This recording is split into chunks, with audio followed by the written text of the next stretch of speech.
Hey, what's going on, people? Good to see you guys back. And we are here for the West Brom versus Arsenal game. And right now they're talking to Sam Allardyce. It's pissing down there with snow. I don't think I can use the word pissing down and snow in the same sentence. But yeah, it is absolutely hauling down there with snow. And this is just what Sam Allardyce wanted. He wanted a situation where he can make it ugly, nasty, cold, muddy for Arsenal so that he can just try to bully them all over the pitch. So as far as the weather goes, advantage West Brom and Sam Allardyce. We're going to the team sheet in a minute. First of all, let's say what's going on to our people. What's going on, Ebony? I'm all right, thank you. Yes. As you can see, I'm at work, and I'm hoping that with the because I've seen the team sheet. I would have liked to have seen Ainsley start up instead of Bellerin, because I think he's better in right back than Bellerin is.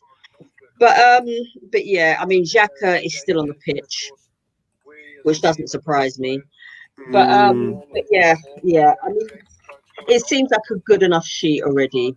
But we'll see how it goes. But at Sam Allardyce's teams tend to play a lot of part the bus, hoof it up, defend for your life type of a game. So it's up to us to actually break them down. Yeah. Bertram, how you getting on, bro? I'm doing well. Just follow up on Ebony's comment. I'm surprised Ceballos replaced El Neni, and then it didn't have the best game last time. All the remaining players I expected, that's the way it's going to be. I knew he was going to put Martinelli out with the view that he's played 2 games in a short period and he just came from injury. But it also would have been, even if that wasn't the case, he has to find a way to get Lacazette and Aubameyang in. So he would have done it anyway, regardless. Yeah. But he has a good excuse for doing so. But as you said, the weather conditions are not the best at this point. We have a young team. Well, I wouldn't say a total young team in the field. We have some young players playing in the more offensive players. But they should be used to cold in the UK because they're British. So that should be a problem between, Saka and Smith Rowe. They should be used to the cold. And Abba and Laka have been playing in Europe for the longest. So that shouldn't be an issue from a weather standpoint for us, I don't think, even though I don't see West Brom as the old Sam Allardyce like Bolton team with that ruggedness or Stoke type teams. They have some finesse in their team. So it should be a good game. So, guys, let's have a look at the team sheet, shall we, and find out what is going on here. Here we go. So it definitely looks like we've gone for the same formation of 4-2-3-1. We've got Leno in goal, Bellerin, Holding, Pablo Mari, who's been doing really well. There's a good centre-back pair in there. Tierney, and we've got Ceballos, Xhaka, and Saka in the midfield, or Ceballos and Xhaka as a 2 holding. Saka's the playmaker along with Smith Rowe and Aubameyang. So they're still shoehorning Aubameyang into the team. Now, we've been talking about shoehorning Aubameyang in there has been hurting the balance of the team. And I guess today we're going to see how they're going to struggle past that, because slowly and surely what's happened is the young players have been making this outfit work.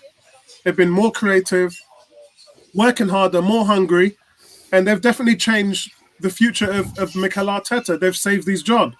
What we're seeing here is Arteta slowly and surely starting to bring those veterans back into the team underneath the cover, hoping that the balance of creativity is going to remain the same. So I don't really know. I mean, Martinelli gives you so much more than what Aubameyang gives you. So I'm not entirely sure we're going to see things working in the same way with Aubameyang and Lacazette up top. But I guess I'm here to be proven wrong. And that's really it. Lacazette, really happy to see him brought back into the team as the point man. I think Arteta realised when he was talking about he had a bad back that he needs to start, because that is what provides the hold-up play to bring in those 3 players behind the striker. Ebony, what's your thoughts on the team sheet?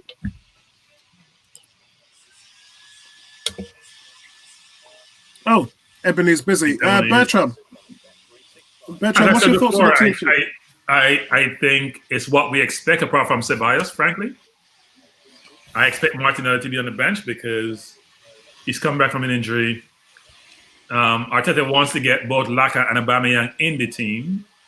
and in the game, and he had to find a way to do so. And even if Martinelli hadn't come up from injury, he would have figured out a way to get those two in. So, not surprised. Glad to see Smith Rowe maintain his position. I think he played really well the last 2 games. And I think, we've been talking about crying out for this number 10. I watched Wolves this morning. I watched Villa yesterday. Didn't see any number 10, but they look very creative to me between Traore and an individual like Grealish. They look very creative to me. The problem is Grealish was fantastic, wasn't it? Grealish is the best player in the Premier League. Now we're going to say it's De Bruyne. He's the best player in the Premier League. He doesn't lose the ball. He makes great passes. He actually plays with the same disdain that Zaha plays with, except I think Grealish is much more effective nowadays, which is I have the ball. I don't care how many people are going to attack me. I'm not going to lose it. And if you attack me too many people, you're going to create opportunities for other players. I'm going to put them in position to receive the ball. I mean, whether it's a 30-yard pass or a 5-yard pass or a dummy or slowing down and speeding up, he just has the entire package. Yeah. I think if we're going to go after players and we want to be a big team, we should go buy Grealish and Zaha. That's what we should do. That's never going to happen, man. If you want to be a big team, go buy players who create havoc. Or Traore, for that matter. Traore may be cheaper than Zaha. But Traore, when he learns to pass the ball and make the right decision, he's unplayable. Yeah, so is Sarr. Sarr is it's a shame that Sarr didn't make it over to Arsenal. I was really hoping for that. Neomis, how you doing, bro? How's things going, man? I'm doing well. What's your thoughts on the team sheet? I don't like it. I said it in my last video that I felt that you finally found a formula that works, and now you're trying to change it just to incorporate Aubameyang. I don't believe in changing a winning formula for any star, Aubameyang or not. But it is what it is. This whole thing about resting Martinelli, like if that was the case, like why did he play the last couple of games? I'm not even asking him to play 90 minutes. Give me 60 minutes of Martinelli. Yeah, that's what they did with Smith Rowe. Yeah, they played 100%, and that is it. We will score this way. I'm not sure. I really am not. So he cannot afford to have 350 and 220 on the bench. No, but that's the mistakes of the club. Like, I mean, you can't justify having 550 on the bench and 350 at home. You can't justify having 900,000 not on the field. Oh my God! Yeah, literally. Like that. So I think your feelings is roughly the same as mine. I'm really not happy that they're trying to shoehorn the people who are just not really getting it done. They're not in form. No game that they've played of recent has told me that they garner a position in the team right now. And I, quite frankly, I wouldn't be shocked if we struggle tonight. But I stand to be corrected. Ebony, what's your thoughts of the team sheet? Okay. I follow Naomis, basically. I wouldn't have started Aubameyang. I would have had his backside on the bench. As you said, Apollo, he hasn't been playing well. He's been a bit selfish in front of goal. Very selfish. I mean, at the end of the day, if you have somebody who is better positioned than you and you don't pass the ball, then that's striker selfishness to me. I'm glad Smith Rowe starting. I'm glad Saka is starting. I'm not happy about Xhaka. I'm not his biggest fan. I would have started Martinelli and taken him off at half time. Yeah, I mean, at the end of the day, as Naomi said, if you have that winning formula, why change it? Because if it's a case of Aubameyang is struggling to score goals, and which I can foresee, and I want to be proved wrong myself, if he struggles to score a goal this evening, then everybody will be like, oh, well, why didn't you stick to the winning formula that you had before? So, I'm just hoping that, if as Aubameyang is playing this evening, he needs to put on his A game. He needs to bring his A game today. But we'll see. But I mean, I would have loved to have had Ainsley start instead of Bellerin, because like I said before, he's much better in that position than Bellerin. He can defend better. Apart from that, it's more or less what I expected, really. So I'm just there's a lesser of two evils. I'm hoping that Leno doesn't get injured, because if he does get injured, we're screwed. we're screwed, So, yeah, big time. So there's a lesser of two evils. If you're Arteta, if you don't play Aubameyang, can you imagine the response if we lose? Right? Regardless of what his scoring record is. So it's better to not play Martinelli and have the excuse of saying he's played 2 games. We don't want to destroy him. We don't want to rush him back too quick. We have played him in 2 games. We have won both games, but Aubameyang played the last game when we won that game. So you can't basically say, well, you change the winning formula because Aubameyang played the last game. It's very difficult for Arteta to justify not playing his captain. It's very difficult. He could have actually squared it to Saka, but he didn't. Yeah. No, it's Smith-Rowe, actually. Yeah. Let's say hello to our people in the chat room, which have been waiting patiently. Cool K, what's going on, bro? Good to see you as always. Pro lover in the house. What's going on, Quinton? Hope you're happy with the team sheet. Bailey, good to see you. Does this game? No, it doesn't, bro. We only do match day commentary here. So subscribe to the channel if you want to hear all the good stuff going on. Facebook user, who is this? Prince. Yeah. What's going on, Prince? No, that's Tom. Tom is going for 5-0. God damn, Tom. I know Tom is optimistic. And that's very optimistic. But Tom, don't doubt him. We're not Leeds. We're not Leeds. Yeah, don't doubt him, because in the next 90 minutes, and if it's 5-0, I've seen this happen before where Tom has made a prediction and it's come true. So I'm not going to doubt him. I'm not going to doubt you now, Tom. I share your optimism. Cool K saying, if we lose this game, it would cheer everyone up if I permanently retired from AM, Maitland-Niles afterwards. I mean, we're not going to do that, but I wonder if I am as well liked here as I think. Don't be silly, Cool K. Everyone's liked here, bro. All comments are welcome. Kurt saying, evening everyone. Let's make it 3 wins out of 3. Totally agree, man. Totally agree. G is there. I'm hoping Arteta might be protecting Maitland-Niles from a midfield role now, waiting until he has Partey there as a partner. We can wish. Big shout out to my cousin Daniel. Happy New Year to you. Happy New Year to my little cousins there, your kids and missus. Big shout out to you, bro. G is saying Matteo Guendouzi versus Schalke. 1 goal, 57 passes, 91% passing accuracy, 2 key passes, 3 accurate long balls, a tackle, 1, 2 passes intercepted. Mate, there's no doubt about it. He was probably our best midfielder when he was here. So that's where you go. That's where you go. It says, Cousin Adrian, big up, Cousin Adrian. Yes, big up to you, Cousin Adrian. I hope you're doing well. Abdul is saying, what's happening? What's happening is they're about to kick off. We're a minute away from that. The anime specialist saying, what are your predictions? I'm actually going to go with a snowy 1-0 away win. I think it's going to be a tough game. I just want the 3 points.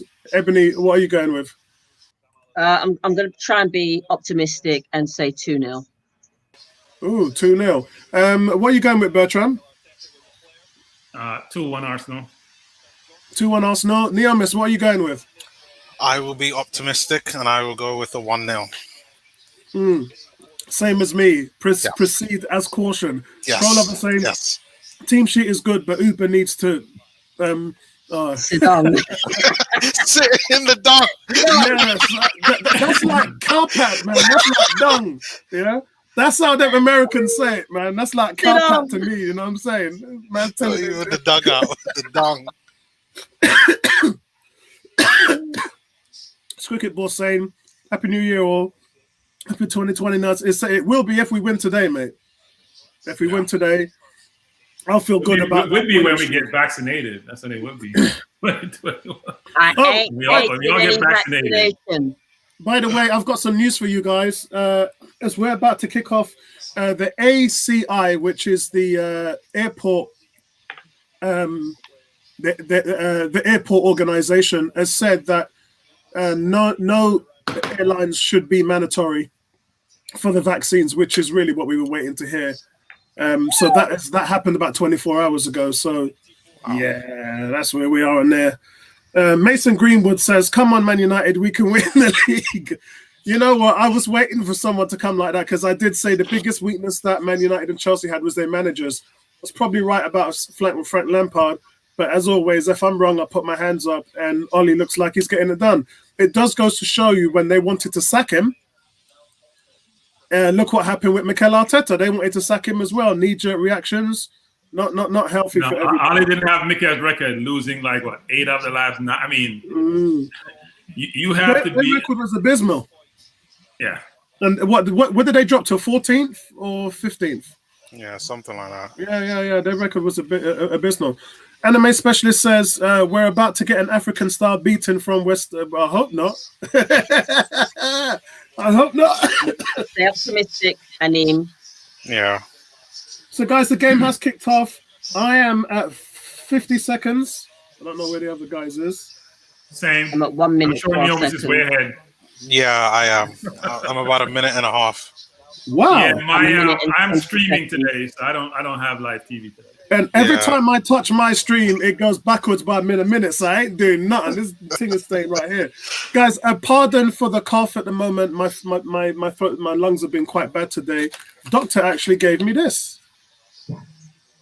So yeah, doctor's given me that to help with the distortion in my lungs. So let's hope that works out. Is that post effect? I don't know. I picked up a little bit of a snivel, and everybody's had a bit of a seasonal flu. And how are people my getting one flu during COVID time? That doesn't make sense. Yeah, it is. It is that. I'm speaking to a lot of different households at the moment, and they're all saying they're coming down with something. I had some headaches and everything before this stream. I had to go and lie down for 2 hours. People don't realize that you don't get cold from it being cold. You get cold from people, or people touch obstacles. Right? They touch something and you pick up that virus. And because you're wearing masks nowadays, which they do in Japan a lot when people have a cold, that prevents you from actually, I would use the word ingesting that stuff. You may touch a surface that has it, but that's why the cold and flu should be much less than they normally are at this time of the year. Okay. Pro Lover says we're on Peacock today out there in the US. So yeah, I'm on Peacock, which is slower than... on there. Yeah. We're playing well so far. Yeah, I think so. We're pressuring them on the right-hand side. Lacazette was doing some really good hold-up play on the right. And we're going to have to be physical. There's no two ways about it. We're not going to win today if we're not matching their physicality. So it's good news all around, guys. The snow was stopped as well. The snow stopped. And they're just close there. Oh, Bellerin's just had a shot, which was saved. By the goalkeeper. And Saka's shot is blocked as well. Good warning signs there from Arsenal. And again, what did I talk about with Bellerin? When you get Bellerin into the penalty area on the other side of the pitch, good things happen. Oh, look, the ball comes into the middle again from the right-hand side. Right-hand side has been quite dominant today. We used to talk about everything coming from the left, but with Saka now playing on the right has finally looked dangerous. But as I said, the snow has stopped at the moment, so that's a positive. That's very positive for the team. I'm just surprised we didn't see Kieran Gibbs from West Brom starting. Yeah, he's gone by the wayside. He's gone by the wayside at the moment. No, he's been playing actually. I'm not sure what happened this game, but he's been playing. Oh my God, royalty's back. The man that I could not. I've been chasing this brother down for days. Tony, how you been, man? Only been trying to save the world. Yeah, well, that's our Tony, man. That's our Tony. All 20 people of you guys watching the live stream, hit that like button on the stream. Appreciate that very much, guys. It doesn't cost you nothing, and it lets all the Arsenal fans know that we are streaming and we are here bringing you this wonderful stream, Arsenal versus West Brom. So we've got 5 of you who have hit the like button. Come on, guys, hit that like. Tony, how have you been? You're on mute at the moment, Tony. Afternoon. Oh, good evening, gentlemen. How are you doing? Yeah, we're doing good, man. We're doing good now that we've heard and seen you. We're doing good, man. You've been the invisible man. You've been missing, bro. Yeah. Things were looking a bit bleak at Arsenal. I was struggling. I was really struggling. Yeah. I didn't watch the Chelsea game at all. And then... Oh, Rob Holding cleared. That's a poor clearance by Saka. So guys, West Brom. West Brom was on attack on the right-hand side, but Rob Holding had a headed clearance. Saka also helped to clear the ball. And at the moment, as I said, it's pretty much standard affair in the midfield. What was that, Tony? So how's your little one? I was pretty peeved at what was going on. It was just looking bleak all round. And then obviously the Chelsea result seemed to start the reverse. And I was infused by that result. What the hell was that? Right, okay. So I was a little bit disenfranchised, really. And then Chelsea came. Burnley was it Burnley? Yeah, no, Burnley beat us. So it was Brighton. It was a 1-0. It was a 3-1 win against Chelsea, and then before that, after that, it was Brighton, a team we hadn't beaten in ages. Brighton, we beat them 1-0. Yeah. So where we at? I'm at 7:06. Are you guys close? Am I behind? Ahead? You're probably just in front of far ahead of me. Yeah, you're a little bit behind me by like 5 seconds. 7:20 now. I'm 6:50. Wow. Okay. And I'm on the mobile today, guys. I'm on the mobile today. So the game is starting to settle down. Arsenal have had a nice opening. They've had 2 big chances. Both of the shots was blocked in the West Brom area, so that was positive from Arsenal. We had a block shot from Saka and also Hector Bellerin as well, doing some fantastic job and work on the right-hand side. There's some good work from West Brom, though, coming from the right hand. It's Gallagher and it's Pereira in the midfield that are really pulling the strings for West Brom there. So, guys, we can't forget that this was a West Brom game that has been very competitive before their mini meltdown. And I think that we've caught them at a chance where Sam has taken over. He's got them more structured. So for anybody who thinks it's going to be 5-0, it's going to be a lot tougher on that. Kuke is saying Tony bailing on us. No, man, Tony ain't bailing on you, brother. Pro Lover saying, why is it always Martin Atkinson doing our games? Bro, I don't know, man. Big shout out to look at this Kieran there. How you doing, man? Kyron, how you doing, Kyron? Hi, Kyron. Hi. Excellent. Good. That's our good luck charm. Now we definitely ain't going to lose tonight. I'm happy it stopped snowing, man. I'm really happy it stopped snowing. Is that plate empty? No, empty. Yeah, so listen, big credit. Tony's trying to give his son real life experience in handling trauma.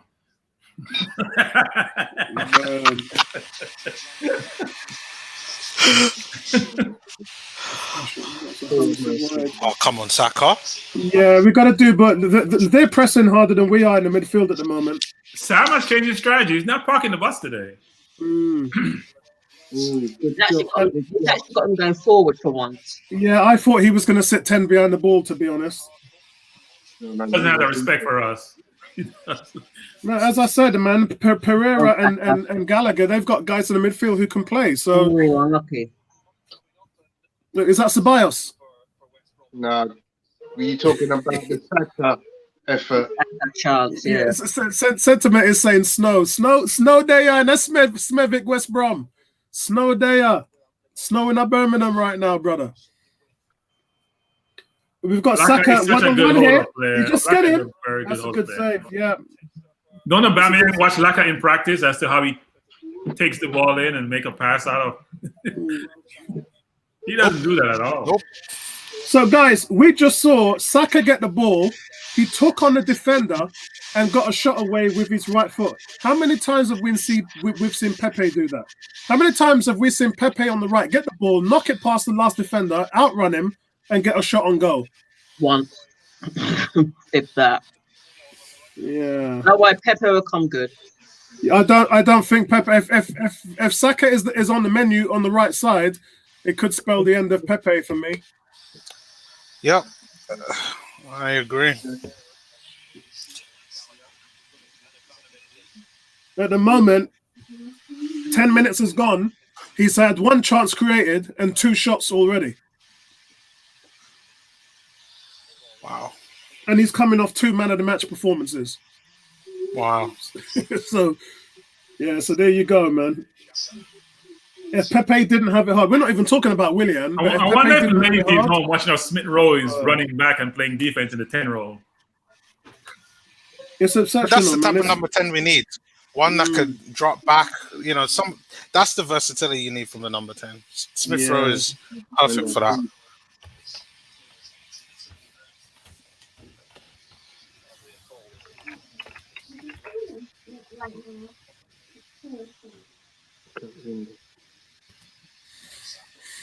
Andrew's in the house. Andrew's saying Happy New Year. Happy New Year to you, my friend. What going on, Belgian boy? Yeah, Andrew's all about that Ebony love. He's a big shout out to Ebony. Ebony's safe today. She's got no window next to her, so Window's right there, but it's not one of those that you can open. Mad thing. Julio, big shout out to Julio. Hello to you as well, Julio. Which country are you from, and what's your prediction for today's game? Let us know where you're at, bro, so we can shout out your 20. Vincey, man. Vincey, where you there? Did you watch the Buckeyes game last night? That was one hell of a game. Yeah, you know what? I just talked to Vincey. He's at his in-laws at the moment, so that's why he couldn't make it today. Nah, it was more like a slaughter. I don't think it was that hell of a game. I don't think it was. Clemson's defense didn't turn up. Yeah, you're right. You're right. But you know what? Justin Field was throwing some bombs, man. Yeah, well, the Jets need to have somebody throwing bombs so they can go. They need to get courage about who they're going to select after winning 2 games. Yeah. So you know what? There's 2 top quarterbacks in that draft. There's actually 3 or 4. So there's a kid from BYU. Is it BYU? One of those places. Okay. Yeah, guys, say hello to Julio. Julio's from El Salvador. Big shout out to you, my friend. Julio. Big shout out to you, my friend. He's saying it's going to be 2-1 to Arsenal. We've got Gallagher in the midfield again from West Brom. Again, you can see here Gallagher. He's just brought. Who's that? He's brought down. It looks like he's brought down Smith Rowe. Yeah. So it's a free kick to Arsenal. You guys are ahead of me, by the way. Yeah, way ahead. That play is gone a long time ago. Yeah. I'm at that play now, Apollo. So I'm where you are, Apollo. So we'll see what happens there. It was a good run by Saka though when he beat the defender and popped it in. It was a weak shot. It wasn't the greatest shot in the world, but they all count. Oh, see Sam Allardyce next to him on the bench. Sammy Lee's a legend from Liverpool back in the day. For those who don't know, I know our younger fans will probably be like, who's Sammy Lee? He was the original super sub. Oh, Sammy Lee. Yeah, Sammy Lee's on the West Brom bench with Sam Allardyce. And it's like, look, only those of an age will remember Sammy Lee. I'm going to. Who's the better super sub? Sammy Lee or Solskjaer? Nah, the original was Sammy Lee. Solskjaer came way late. Who's better? I said who's better, not the original. Who's better? Oh, easily Solskjaer. Solskjaer. Solskjaer was ridiculous. Yeah. So what are you talking about? Super sub? Yeah. Super sub, yeah. Oh, come on, man. There's only ever one super sub, man. Come on. Who you got? There's only ever one. There's only one. That's it. There's no other. The super sub, David Fairclough, man. The only super sub in the world is David Fairclough. No one even comes close. Even the only sub. What are you talking about? There was nobody even. Look, Andrew's even got on it. Thank you, Andrew. You can only have one substitute in their time. If you know your football history, great ball by Pablo Mari. If you know your football history, then David Fairclough, he is the man. Did you see the shot from Saka? Oh my God! Wow. Neomis, we're all waiting to hear what's going on, bro. Ceballos has the ball in midfield, just curls it with a nice pass. Saka goes and oversteps on his left foot, takes a shot, just misses it. It's Pepe-esque. It's exactly what you want Pepe to do on his left foot. Really nice, really close. Oh, great play. Aubameyang's meters, it's like literally inches away from for the tap in. So if he crosses that, we score. You know that. Oh, if he crosses it, we score. Because he went for a shot. Yeah, he did. He went for a shot. If he crosses it, we score. That's a brilliant ball by Ceballos, by the way. That's a brilliant ball. Yes. Yeah. That's fantastic. Ceballos is actually playing well today. If he crosses the ball, we score. He should have crossed that ball. Oh, that is so close. Come on, you gotta get there. I tell you, Saka's just quality. Yeah. Get in the box now, Aubameyang. Aubameyang seems somewhat pedestrian. He wants to be that, like, I can waltz around the pitch and just go into action when I choose. Whereas what he really wants to be doing is what Martinelli does, is looking constantly to create angles, making their defense work. Xhaka can't pass, Xhaka can't. Every time I see him, oh dear. Anyway, let's focus on the positive thing. Great ball by Kieran Tierney there into Lacazette. Why is William warming up? Oh, Jesus. I know this. Why is William warming up? Huh? Sit down. Evening, Michelle. Maybe he's cold or something. Maybe he's cold. Get it! Oh, my God. What's going on, Michelle? These guys. Michelle, Dan said that Adrian's shouted out as well. So big shout out to your brother as well. My cousins never quality ball into the box. Lacazette and Aubameyang are both. Aubameyang, he should have thrown himself at it. Yeah, guys, I told you, it's the kids. The kids is the reason why this thing is working. All the veterans are doing is slowing them up. Wow, the snow is really heavy now. Oh, is it snowing again? Nah, I wouldn't throw myself at that because you may end up in the hospital. Not me. Not with a header. With the keeper there, they're to fight another day. No way. No way. Yeah, it is snowing again. That's suicide. So, guys, I'm going to shout my guy out. I'm going to shout my guy out right here. I'm going to shout my boy out right here. When I was at Watford, 1985, 86. This is the guy that Luther Blissett introduced us to. His name's Tommy Docherty, 92 years old, gives so much to the game. For me, of all the managers that I've met, this guy, we used to call him the Les Dawson. For those of you who are old British, you know who Les Dawson is. We used to call him the Les Dawson of football managers. There's nothing that he could have done to make you laugh. This was one of the funniest men that I've ever met, Tommy Docherty, a real stellar student of the game, a brilliant Manchester United manager, and just a good overall guy. He passed away yesterday at 92 years old. Rest in peace, Tommy Docherty, one of the funniest men that you'll ever meet. So that's my shout out there. All right, let him go. Get in the box, Aubameyang. Oh, Bellerin's pushing up nicely, man. I'll tell you what, we are absolutely knocking on the door here. Yeah, we are. And Ceballos is the man that's pulling the strings. That's it. Yeah, Bellerin is getting so involved today. And Ceballos is having a fantastic game. Come on, ref, blow a free kick. That is a free kick. Oh, well, he got up and got it back. Now that's another free kick. What? 2 in a row? I've yet to catch up with you guys. Yeah, they're on some... Whoa! That's one. They're on some Rent-A-Dread stream. That's two. This referee's taking the piss. I'm sorry. You guys are on some cable box Videotron stream that you got there, man. you guys are on some 1990s Videotron stream. Those were the days, man. You got a cable box? Yeah, I got all the channels. Mad thing. And yeah, that should have been a free kick. Twice. Yeah. Well, I think that was Xhaka. It was on Xhaka. Xhaka was brought down. Yeah. Listen, Arsenal. Lacazette was fouled. He got up and retained the ball. Then Xhaka was fouled. Yeah, big chance for Phillips there. Phillips testing Bert Leno. He hits the ball, but it goes straight at the Arsenal goalkeeper. The other chance was from Arsenal. Arsenal are really testing West Brom here. Bellerin taps the ball in for Saka, who sends in another wonderful cross. How many crosses has Saka played in today? Beautiful. But Lacazette and Aubameyang were waiting in the middle, and it was just too much for them.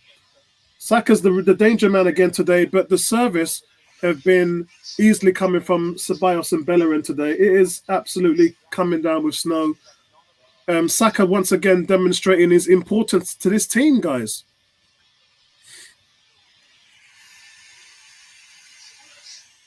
Big shout out to Goon Squad. Anyone's from Goon Squad listening, shout out to all 30 people watching on Facebook, on YouTube, 12 people on Facebook, Football Banter, another 12 people on 101 Facebook. Big shout out to all. Oh my God, what a goal! Okay, Uniomis, you got the cons. Talk us through it. Yes. Ball comes into Tierney. Tierney just cuts in the inside, takes a shot. I mean, it is easy peasy, lemon squeezy. I mean, it should. I'm happy. What a beautiful goal. Well done, Tierney. Take a bow, young man. Wow. Yes, wow. And the African Gooners start getting your name on the back of my shirt. Yes. The African Gooners starting to talk smack in our podcast forum to Bertram. I think Bertram knew that was coming. Oh, that's lovely. That's absolutely. I think Aubameyang could learn something from that. Yeah, how to beat a man and score a goal. Again, you beat him twice. Beats one man. Beats him again. The left back twice. Yep. Yeah. The same defender twice. Yes, Tierney. So how does the tactics change now? The tactics change because West Brom are going to have to come and open up a little bit more. Look at that. That's beautiful. Look at that. He gets the ball in space. He goes past a defender. Right in the top. And then left side. This he comes on his inside. That is brilliant. I'm not joking you. If this doesn't stop falling like this, we're going to have to change the color of the ball. Yeah. Hold on a second, orange. guys. Orange.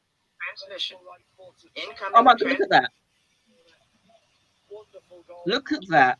That is extraordinary. I didn't know he had a right foot. Yeah. Yeah. Well, now you do. That's Tierney. Yeah. But Tierney should be used to this. I know. I mean, it always snows in Scotland. Yeah. In training, they had a picture of him just practicing in his shorts. As though Can you see the ball though? That's the thing. Yeah. So listen, so guys, now we know we need to bring snow with us when Kieran Tierney is in the house. That's how them Scots do it down there. That's how them Scots do it right now. Guys, it is snowing so much you can barely see what's going on. Yeah, champ. We have to change the ball to orange. Yeah, I think that they need to do that. We are absolutely peppering West Brom. Jordan just said to me that Kieran Tierney looking like Lionel Messi. Go on, Albert. Yeah, Ebony, the ball's yellow now, isn't it? Yes, it yellow. is. Yeah, it's yellow. Okay. Should be orange. White for a minute. Yeah, I thought it would have been orange as well. Yeah, it should be orange. Right. Amira says, "Can you say happy birthday, Jack? He loves you. Happy birthday, Jack.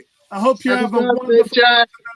And I hope you have a fantastic result from today. Arsenal giving you the 3 points. Big shout out to you, my brother. Big shout out to you. I think that's his second goal in an Arsenal shirt. Arsenal just look like they've come to play, man. Lacazette with a long shot, but it doesn't go anywhere. Yeah, I'm not sure. Look, mad thing. Michelle said, "Listen to Bertram. Tierney made that all by himself." Hey, listen, is that enough to turn Bertram's fortunes around and rate Kieran Tierney?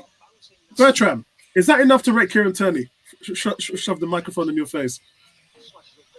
He's got to do it both ways, any Bertram. Yeah, well, Bertram's not saying anything at the moment. Is he on mute? No, he's not on mute. What's? I was busy doing something. Sorry. What were you saying? We're talking about Kieran Tierney. I said, is that enough for you to rate Kieran Tierney? You guys act like I don't rate Tierney. I said, like I've said with Saka, like you have to produce for me. Don't be telling me that he's great when I'm not seeing the end result. Nobody's great when you lose 8 out of 9. I'm sorry. Wow. They're getting better. Oh, we've got somebody called Desto here. Says AFTV wannabes. Bro, we don't want to be AFT, bro. AFTV wannabes. We don't want to be AFTV. I'm sure you know where their link is, so I'm not sure what found you to. Don't you gotta send them anywhere? Don't apologize. Everybody has YouTube nowadays. Y'all can do your own thing. Exactly. 7. Bye. Yeah, big respect to Robbie and those guys at AFTV, but this is 101, my friend. We are not AFTV. I think you got the wrong channel. If you haven't, social media so negative. I don't know. Well, I'm not going to say nothing about that. I'm not going to say nothing about that platform, but we don't get that day to come to this forum and you're going to be negative. Come on, celebrate with us. We're winning. Whoever you are.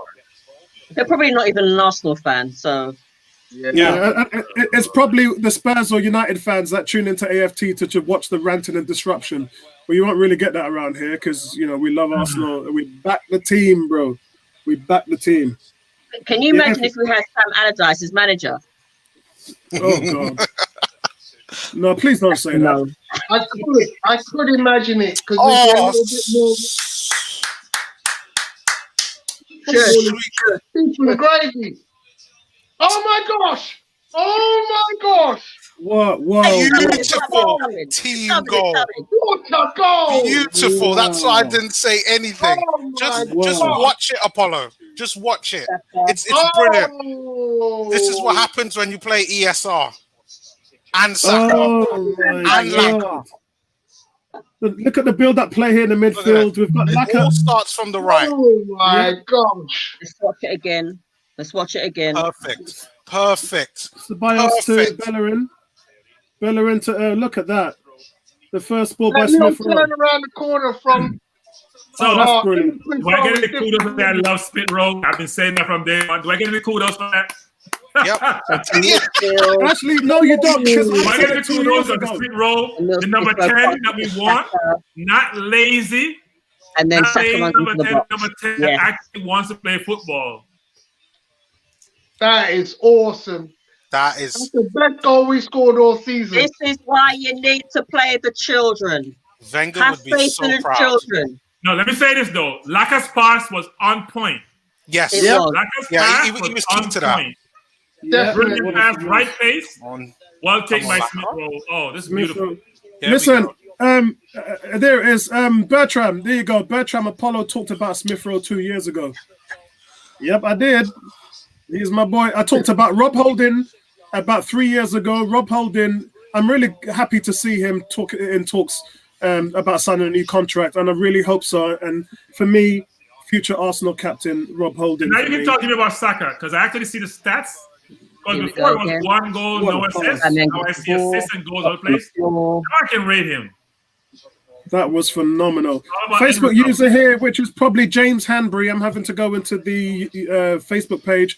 James says, scoring in a winter wonderland 2-0. Come on, you Gunners. Let's have 5. Oh, James is another one who wants 5. What a pass. Look, Arsenal on the attack again, and it's Aubameyang who really can't find a pass on the way through. Sam Allardyce. This is why you need to drop him. You need to drop him. I'm sorry. Sam Allardyce. Nothing's coming from the left. Okay, I love you, Aubameyang, but we have Tierney on the left. What are you talking about? Yeah. Oh, yeah. No, that's true. We have Tierney on the left. You got Tierney on the left. Bertram, your friend is back. Your friend is back, and it looks Allardyce like he's a trying. Man United fan. He says Bruno Fernandes, whole Arsenal please. team. Oh yeah, he's a United fan. That's what it is. You know what? The last time we played Man U, did What Bruno Fernandes play? Did Bruno play? I can't remember. Oh yeah. I think he was in somebody's pocket. I didn't see him. I think he was in somebody's pocket. Probably. Big shout out to James Henbury as well. James is saying, who did Saka go to celebrate? David Luiz on the touchline, Mr. Motivator. Yep. Yes, he's the guy who's bringing up all the kids, nailing it with the leadership. It's David Luiz, and He's fantastic looking like respect to Messi that. out there. He's looking awesome. What a run. Just give it him. Kenny again. I don't know what happened to William and Pepe, but it's going to be a long time before they get back in this team. That's for sure. No, it better be a long time before they get back into the team. Neomis, this one's for you. Desto says, where are you guys in the league? At the moment, we're 11th, I believe, mate. Yeah, well, we are climbing up the table. We're 11th at the moment. He says we're joint first at the moment. Yeah, I'm glad you said at the moment because you were in 14th at one time. So, and you guys were calling for the manager to be sacked. I'm glad you didn't sack him. Beautiful. Whoa, Neomis, talk to me, man. Again, it's another team play by Tierney, Smith Rowe, and Lacazette. All three of them, they're just in sync with one another. Like it's so brilliant to watch. Like 32 crosses. and Laka almost scores as well. No, this is it. This is it. You put Martinelli in there. Like, I'm sorry. No one. Aubameyang's lucky. That's all I'm trying to say.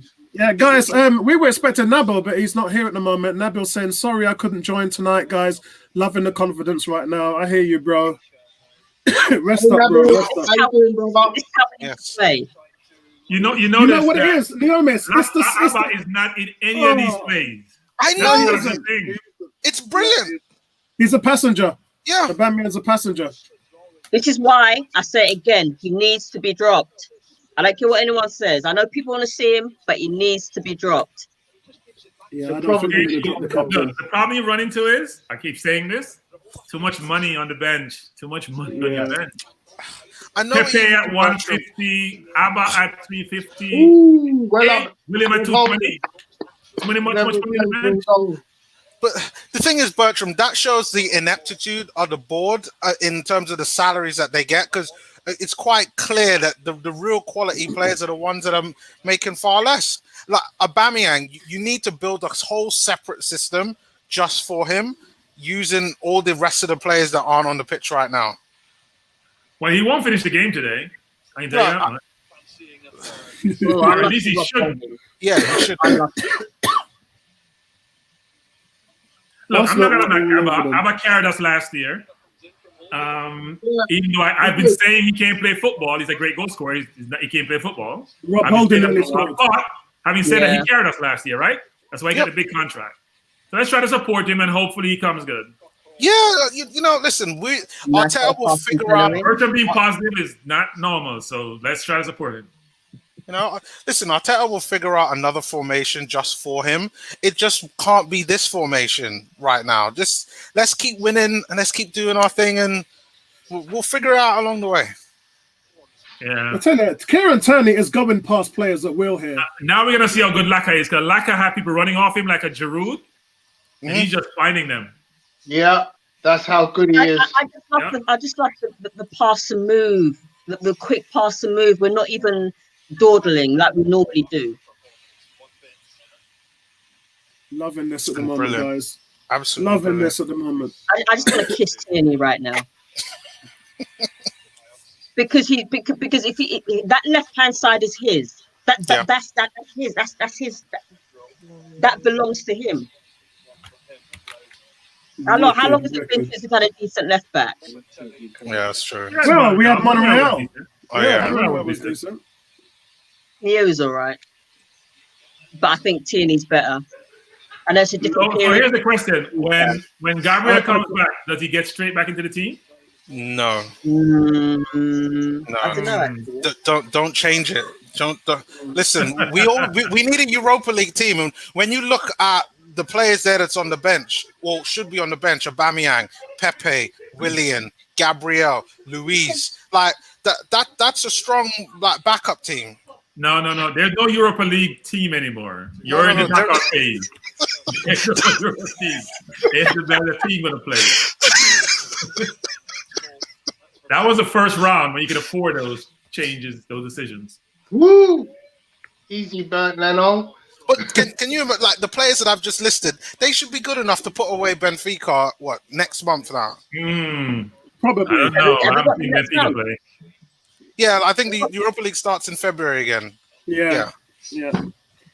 So big shout out to Andrew said I'm going to change my name to Andrew Tierney.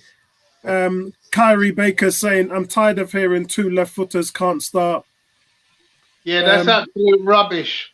Gabriel is a left footer as well. G is saying where was this insane interior passing a couple of games ago?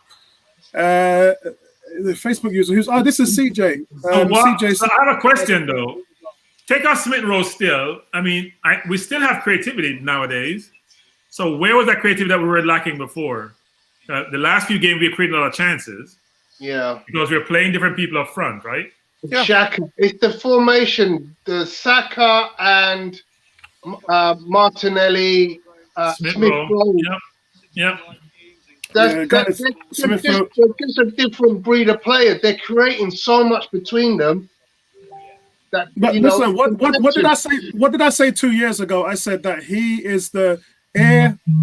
He's the heir to the throne of the Aaron Ramsey position, and I've never. He's not Aaron Ramsey. That's not. I've never once changed my thought process on that because, for me, he plays like an 8 and a 10. He can do everything. He's so good with the ball at his feet. His motor, his energy, everything. For me, when Ramsey left, he was the guy that I was looking forward to pick up the slack. And it hasn't happened due to various different things, loans, injuries, etc. But listen, he's here now, and this guy, he'll be able to provide. I mean, that's a beautiful assist. I think he's more creative than Ramsey. I actually think Willock is the Ramsey. I think Smith Rowe is probably better because I think Smith Rowe could score goals and create chances. Yeah, that's what Ramsey could do. Ramsey was getting 10 goals a season and 12 assists. Yeah, because he never played his position. Yeah, he was getting 10 good goals. Offensively, but defensively, we need goals. That 10 assists was only one season. Yeah.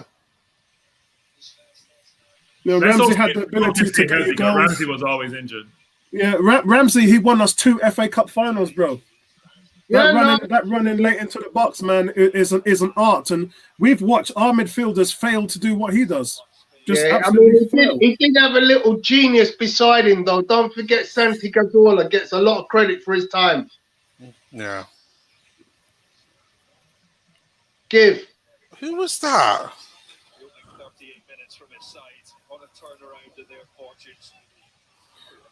Abdul says, let's just support Aubameyang, guys. He literally saved us last year. He will have to make a switch in his head. The way we are playing in this game is what we feed off when he played for Dortmund. Patience. Yeah, that's a fair point. And that was my thought pattern with Willian for all those games, and in the end, I just gave up on Willian because he just never changed his fortunes. But at some point, Aubameyang's got to switch himself on. He has had chances, though. He has had chances. What the difference is interplay with the rest of the team is not as effective as Lacazette. So when one looks at the way the goals have been scored today and in the last week, you can see interplay between the way Lacazette can play players into the game, whereas Aubameyang doesn't do that.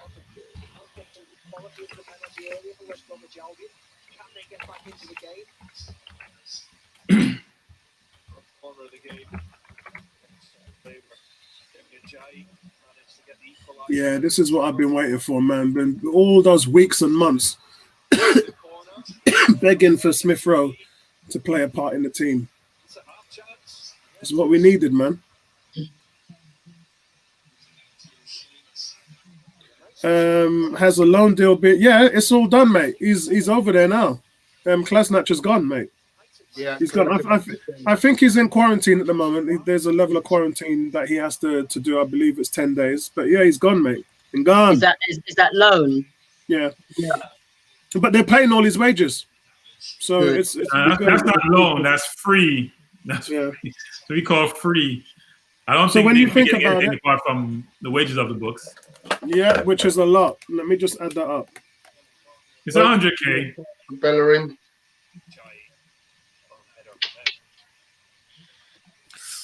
That's a bad tackle. I think it's affected by the slowness of the ball.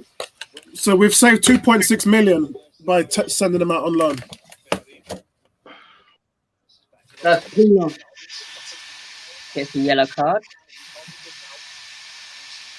Yeah, and that pitch looks crazy. Kuke saying you were right about He went Smith Rowe, for the ball, Apollo. though, that's the thing. Smith Rowe looks like a player designed and created by Wenger. Amen to that, my brother. Amen to that. There's a yellow card here Yeah. Not a good tackle. for Hector Bellerin. He went for the ball, though, but It looks like it's dangerous. That looks like a red. No, it's not a red. it's a yellow. But it's not Yeah, a good tackle. It might not be a red, but it looked like it was a red to me. It looked like the studs came in on his ankle. Wow, I think he got away with that one there. I think he got away with that one.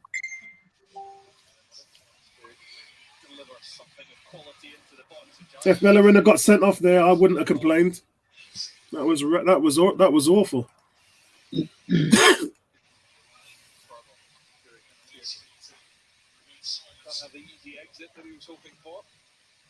Aubameyang, by the way, guys, still has been disappointing thus far. He's had one good chance, and that was in the first 5 minutes or so. Well, Sam Allardyce tried it. He tried to build the snow up and make it ugly, make it horrible. And it hasn't really worked. This snow is affecting this game, you know. Guys, Arsenal have just morphed into Barcelona right before our eyes. Actually, let me say Real Madrid, because Barcelona is dead food at the moment. So let me say they've morphed into Real Madrid right before our eyes. Some of the football that we've seen here today has been phenomenal, and it is from as soon as the starting whistle went. Arsenal just went to work. They had some chances with Bellerin and Saka, and it's just been non-stop since then. West Brom are trying to play dirty. Yeah, they're getting I physical. feel maybe hard to play on, though. Yeah, because they're slipping all over the place now. Yeah. You have to change your studs. You need long cleats, but also have to do something with the field. It makes the ball. Oh, that's it, Lacquer.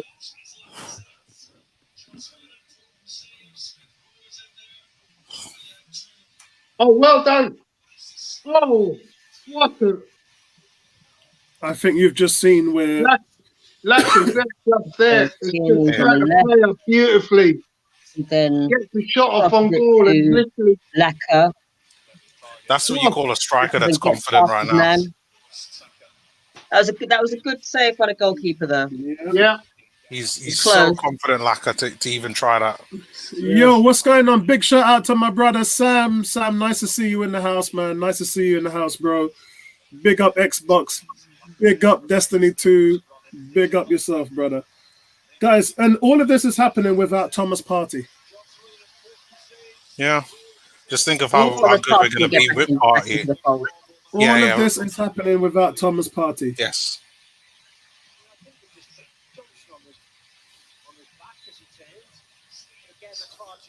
This is one of Tobias's best games. Yeah, I agree. I totally agree. He's actually going forward, beating players, looking up for a forward pass. Yeah. This is one of his best games so far. So you thought he got the message when Real Madrid sent the message over saying they might recall him this month because he's not playing enough. Well, he's not playing enough because he hasn't been good enough. So someone's had that conversation with him. And quite frankly, he's come out today with a chip on his shoulder. He's come out and worked hard, got himself more involved. And it really looks like he's turning it on today. I feel it's becoming dangerous. I mean, think about it. What's the future for him? If Arsenal's not going to keep him and Madrid's not going to keep him, what's the future for him? AC Milan.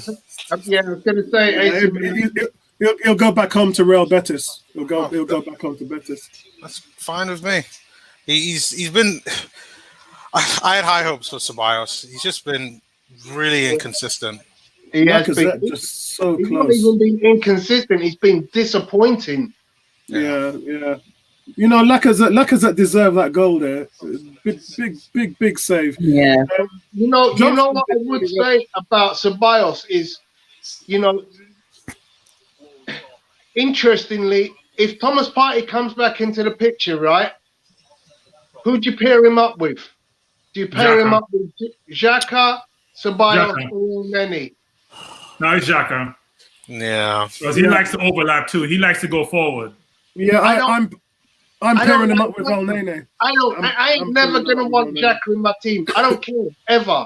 Yeah. I don't want Xhaka anywhere near the team. I'd rather El Nene as well. I want Xhaka gone by the end of the season. Serious. I think we're all in agreement. And for that reason, I'd rather keep Ceballos and in the knowledge that Xhaka is going. So there is what we want, and there is reality. Yeah, true. And the reality is that Xhaka will probably the reality is Wenger played him, Longberg played him, and Emery played him. Yeah. Arteta plays him. They all. Yeah. Big shout out to Aaron. Aaron, thank you for the donation. Much appreciated, my brother. Happy New Year to you and the family and the little baby girl. Aaron saying, we've got our Arsenal back. We've got our Arsenal back. So he goes, sorry, I'm just so excited. Best football he's seen since the Charity Shield. Totally agree. Totally agree. Sporty saying, Ceballos is a good play today. Come and get me signal to Real Madrid. I still don't think he's good enough to get into that Real Madrid team. A man like Isco can't even play. So how is Ceballos going to get a chance? And Ceballos is no Isco, yeah? Well, Real Madrid is not really playing with a 10, though, right? They're not really playing with a 10. Yeah, they're not. They're playing 3 across, so it's hard to get into that team. Their whole team is based around Tony Cruz. Yeah. Tony Cruz. To get the ball into Benzema, you play wide to the skillful players on the wing. They're not thinking about a 10. Yeah. So Casemiro is anchoring the midfield. They're not thinking about that. Big shout out to Ismail. Ismail saying Man United to hopefully win the league. Wow. He's another troll.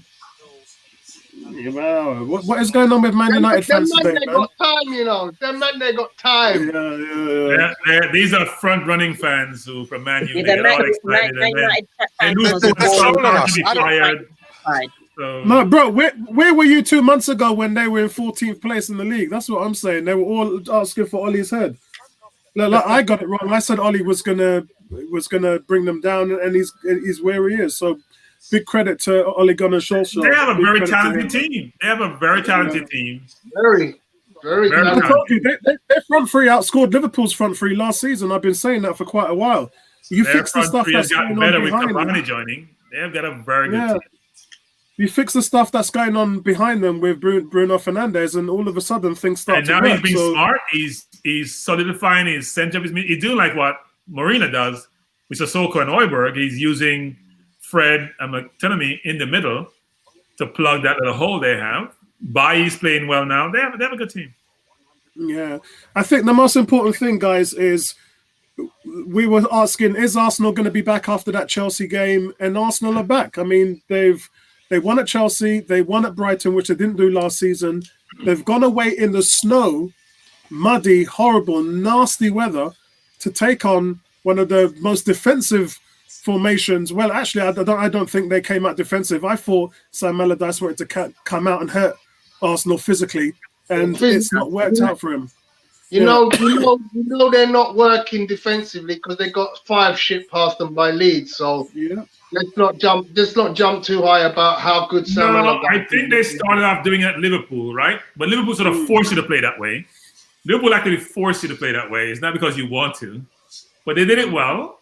But you know, Leeds that to everyone. Like Leeds forced you to play their style of football, whether you want to or not. And we're just better. So, guys, it's 2-0 to Arsenal, and it was a superb solo goal from Kieran Tierney. I mean, anybody would have been proud of that. If someone done that on another team, we'd be saying, why isn't our left back like that? Let's be honest, yeah? We'd all be saying that. it was a brilliant solo goal, capped by a brilliant team goal. Best solo goal of the season for Arsenal, best team goal, all in one half. Ebony, what's your thoughts on the first half? First half, we came out all guns blazing, and we have just not stopped passing and moving, pass and move. It's the best. This is the best I've seen Arsenal play in a long time. The 2 goals, that Tierney goal, solo effort, one of the that should be up there with goal of the season. Saka's goal, team goal of the season as well. I just love the pass and move. You know, the fact that we're not like waiting. You know, we just keep going. You know, pass move. You know, it's just the fast pace of the way that we're moving the ball so quickly. And you know, I mean, it's quite nice to see West Brom actually come out and counter, but we're just peppering them, and that's exactly what I want to see us do in the second half. We need to capitalize on what we've actually done in the first half, and that's what I want to see more of. The more pass and move, the quick pace. You know, even Bellerin is actually playing well. Tobias is playing well. You know, Tobias is actually creating goals this game. So yeah, it's been a fantastic first half, and I want to see us capitalize on that in the second half. So, by the way, Ishmael said he was hoping United was going to get better when they were 14th. Yeah, that worked out well for them. Ali said Arsenal to win today. Big shout out to you, Ali. Daniel saying it's amazing how them fans work. They've been confused bunch since AF left. Poor things. Fergie coaching from the stands. Yeah, that's probably what's happening at the moment now. Kalito is saying, I'm concerned they might cancel this game. Could you imagine that? Them trying to do that. African Gooner saying, Bertram, what are you saying about my boy Tierney? He's doing what we're paying to do. And listen, an African Gooner was probably snapping his neck when he did that. Yeah, he's probably snapping his neck. Bertram, what's your thoughts on the first half? Look, we have played well, and I'm a little bit surprised the way West Brom is playing us. I thought they would try to hit us on the counter. They have come out to play football today, which is very good and works in our favor. As we've been talking about, I think the kids have rejuvenated the team and are playing with a sense of enthusiasm, purpose, and just enjoying their football. And you can see the difference between the kids and even Abba, who I want to do well, but who doesn't really seem to fit into how we're playing, which is really interesting. And we'll create some havoc for Arteta going forward, or headache, I should say, because he has to make a decision, which is if Martinelli's fit and ready, who does he play? Does he play Abba or Martinelli? Especially given Martinelli's work rate, which is second to none. That's going to be a tough decision. But look, we've played well. Hopefully we can take it home because you know how we are. We give up a goal and we all get nervous. It's the first game I think I've watched all season since the Fulham game where I'm relaxed, which is saying a lot because it's been a challenging season. Maybe the Man U game also. But hopefully we can close this out. Go ahead, Tony. 11 shots to 1, 6 on target. Wow. That's When was crazy. the last time we had that many shots on target in a game, let alone in a half? Well, I think the thing that I've always said before, which is we keep talking about creativity as if the only the 10 position on the field is where you can be creative. Like, it's crazy to think that way. And we got to go buy number 10. Like, if the number 10 is out of the game, we'll never be creative. That's not how you play football. Every other team that's doing really well, whether it's Liverpool or Man U or all those teams, even Villa, have creative players playing out wide and sometimes in the middle. We have to get away from that notion. Now we have Saka playing out wide, being creative. Obviously, Smith Rowe's in the team. Martinelli's creative. We just got to admit that Abba is not creative. And Laka is an older player. That's part of our challenge. I'm just watching the Kieran Tierney goal again. It's all Kieran Tierney. It is all him. And you have to wonder to yourself. Went past twice. I know. By the way, you have to wonder to yourself. I've been saying this from day one. He didn't beat the man by running down the wing like a wild man. He set him up and put the ball around him. Look at the contribution from Bellerin for the Saka goal. Oh yeah. But Bellerin's been good all game, bro. He does some wicked moves. Yeah, Bellerin's been good all game. Pro Lover saying, where's Vincey? As I said, Vincey's had to go to his in-laws today, so he's not been able to join us today. And as I said, Nabil wasn't feeling up to it. Kuke, saying, who'd have thought a creative midfield would help us open up defenses? Meanwhile, is that Ainsley Maitland-Niles still dreaming of a Ceballos? Still dreaming of Ceballos, Xhaka party midfield? No, that's never going to happen. You have to have this formation. So you've only got to go with 2 holding, and then you've got to go with a pivot man in the middle. And yeah, I don't see this formation changing. Look how long we've been waiting to see 4 at the back, and now we've got it, and it's working. That we're not going to go with that midfield. That's gone, mate. Version Top is saying, great team performance. Add Partey and Gabriel on top of that, and we're set. I agree, brother. I totally agree. LSR Forum says Aubameyang out, and then he says Pepe. No, not out. Just put him on the bench. Michelle saying Aubameyang with the least touches, just 23. Neomis, what's your thoughts on the first half? I think it's better than what I thought it was going to be. I thought without Martinelli that we would have struggled to create chances a bit. I did think that we were going to score, but I think we've absolutely dominated. For me, Laka looks even better. I mean, he's personifies a striker that's confident and is happy. Like before the game, like if you listen to all the interviews that he's done, he's been happy to play with the youngsters, and you can tell that on the pitch. And I mean, that second goal, Arsene Wenger is watching this right now, proud, because that's a Wenger goal. I think one of Özil's famous goals from the last time he was really playing like regularly was just like that. And it's looking like we've got a bit of our Arsenal back. I'm really, really proud. Really, I am. I say let's keep scoring more. Let's get our negative goal difference up, and let's smash them. Like, was it? I think his name is Tom. Said we want to 5-0. Let's make it 5-0. That should be the target. So, Tony, I want to touch on a point that I've been talking to Bertram about for quite a few months now. Bukayo Saka has not really been known as a goal threat. Last season, 14 assists and 3 goals, and he's made his name as a creator. This season, he's already matched his goal tally for the whole of last season. 3 goals, 3 assists, and he's learning how to hit the back of the net. Yeah, I mean, look, Bertram, I think gave Bukayo Saka a bit of heat in the last few months, and he deserved it. He deserved it, but what I've seen in the last 3-4 games has been nothing but spectacular. The kid has literally just come out of his shell and turned on again what we saw, last season. So I'm not sure whether it was tiredness or just, the lack of a proper preseason. But in the last 3 weeks, last 3 or 4 games, he's looked like a completely different guy. He's beating players for fun. He's creating opportunities, and he's actually putting away some chances. So, he's still got some work to do, but we're certainly happy with what we got. But I actually want to bring our attention to here's a question for you, because Ebony made a point about Kieran Tierney's goal, and this is something that I hold dear. I've seen 2 of the best left-back goals in Arsenal's history. Sylvinho at Chelsea, Nigel Winterburn at Chelsea. Yeah, 2 of the best left-back goals ever. And if you actually look at the Nigel Winterburn goal on YouTube, you'll see me standing behind Arsene Wenger at Chelsea, jumping up, going absolutely ballistic. This one is up there. This is up there in the top 5 all time, because think about it. Left backs who score goals. Sylvinho. Yeah. Ashley Cole. Nigel Winterburn didn't score a lot of goals, but that one against Chelsea, and now we've got this one.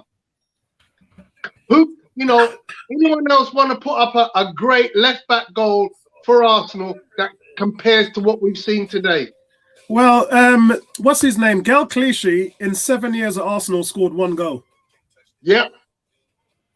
And he was considered, the heir apparent to Ashley Cole. Yep.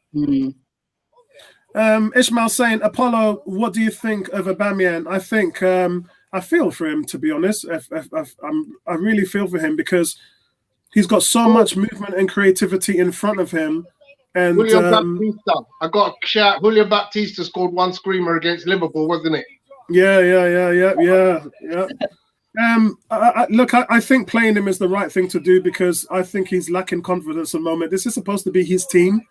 So I think you have to get the captain involved. But I think for me, if I was him, I would just try to make as much smart, intelligent runs into the middle because the way how Lacazette and Saka and Smith-Rowe are playing the ball around the box, he's bound to get open.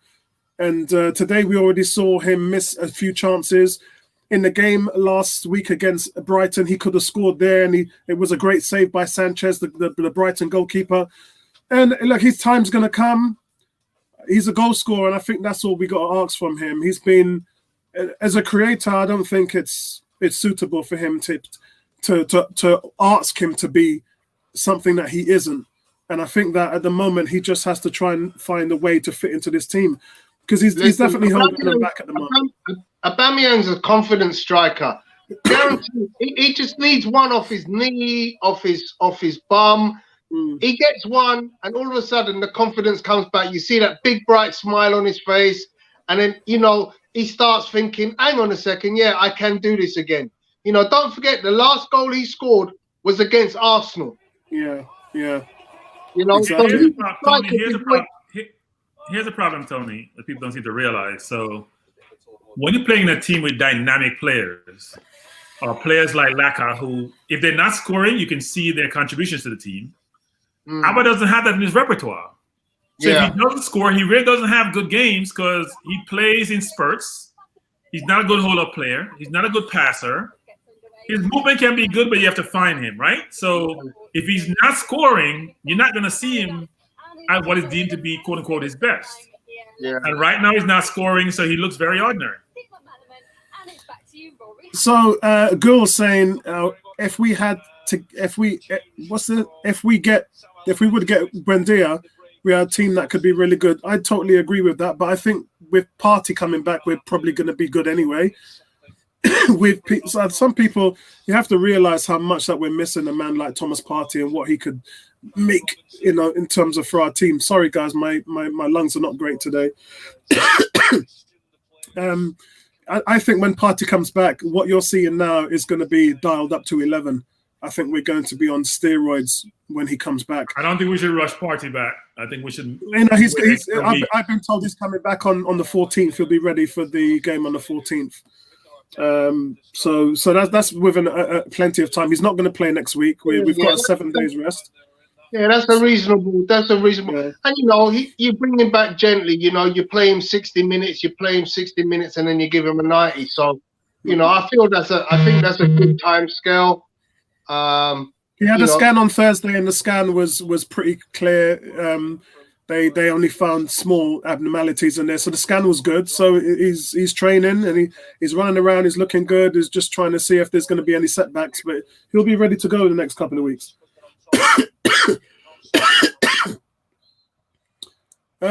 Second half has just started off, guys. Second half's just kicked up.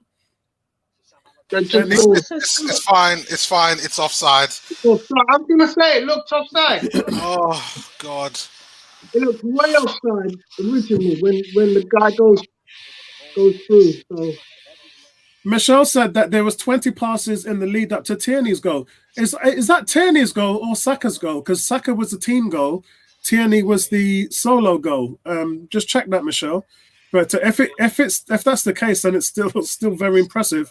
It shows how this team is able to pass and keep the ball in the midfield. Sentiment said, didn't Uber score after the Burnley goal? Yeah, I mean, if we want to say that, I don't think it counts towards his tally, though. Mad. Yeah, that's a disallowed goal, guys. West Brom just hit it actually came off the post. Yeah, I don't like when my centre halves are playing offside trap and not accounting for their right or left back. You have to account for them because they can keep the person onside. I'm not sure why, because Bellerin looked like he was pretty close, actually. I mean, it must be pretty tricky, Bertrand, because the studs are not offering them as much. protection out there, so it's very snowy. So a little bit It's actually slippery. impossible to play. It's The not ball's good. not the ball's not rolling at all. You can see when they're passing it, the ball's being underpart. Look, they've just given the ball away again now because the It is footing still and the, snowing though. The field is covered, but the camera not showing snow, so I'm not sure. yeah. I think in half time it might have been snowing. Yeah, that's why they got the machine out there to clean it up a little bit. Guys, I have to go and get a drink. I'll be back in 5 minutes. No worries, man. Okay. Yeah, let's not give him a goal because then it gets nervy time.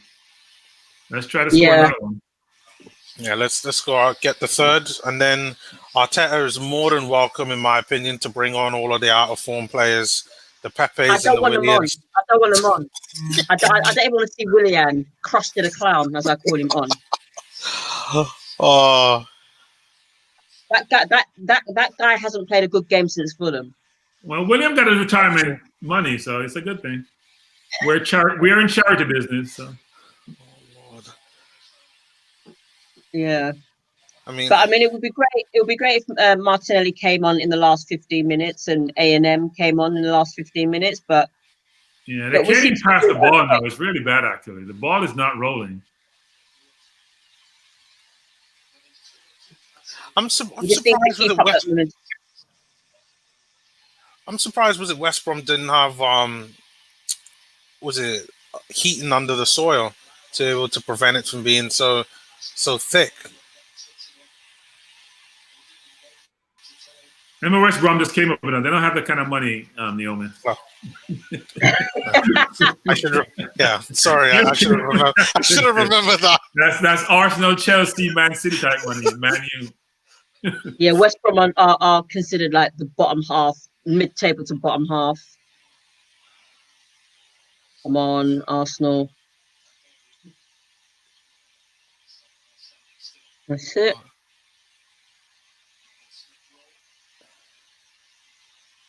Don't let me down. There's gonna be the snow is gonna cause a mistake today and give away a goal at some point for someone. No, enough. Not Stop. sure. Not saying it's us. It may be on the opposition, but it's going to. No, It's very it's not difficult gonna to play in this weather. I mean, this is a perfect opportunity for us to get some penalties and to get some nice, easy goals. This is the kind of weather that they should be used to now. It's a bit, well, Tierney's used to it because he's from Scotland, and Scotland's cold a lot of the time. As for the rest of the players, they should be used to it by now. Oh, that was a nice little pass. Oh, Come on. that's Emil Smith-Rowe. Smith-Rowe. Come on, Tobias, do something. Oh, the lovely. Oh.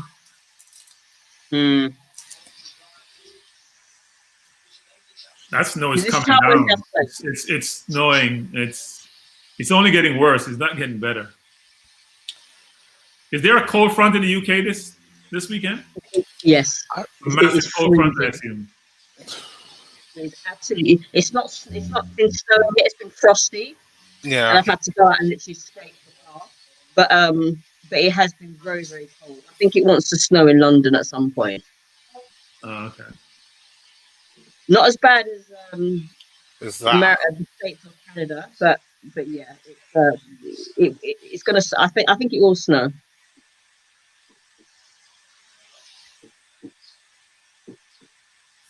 I believe we have a goal kick.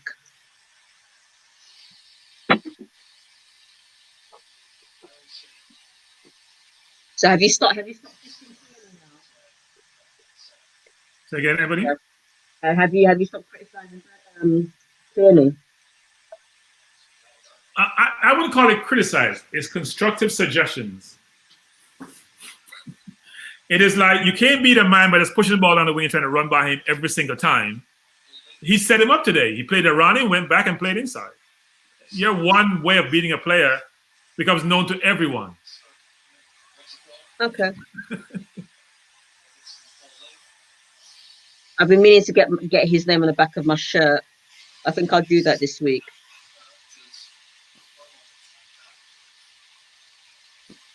Come on, close him down. What are you waiting for?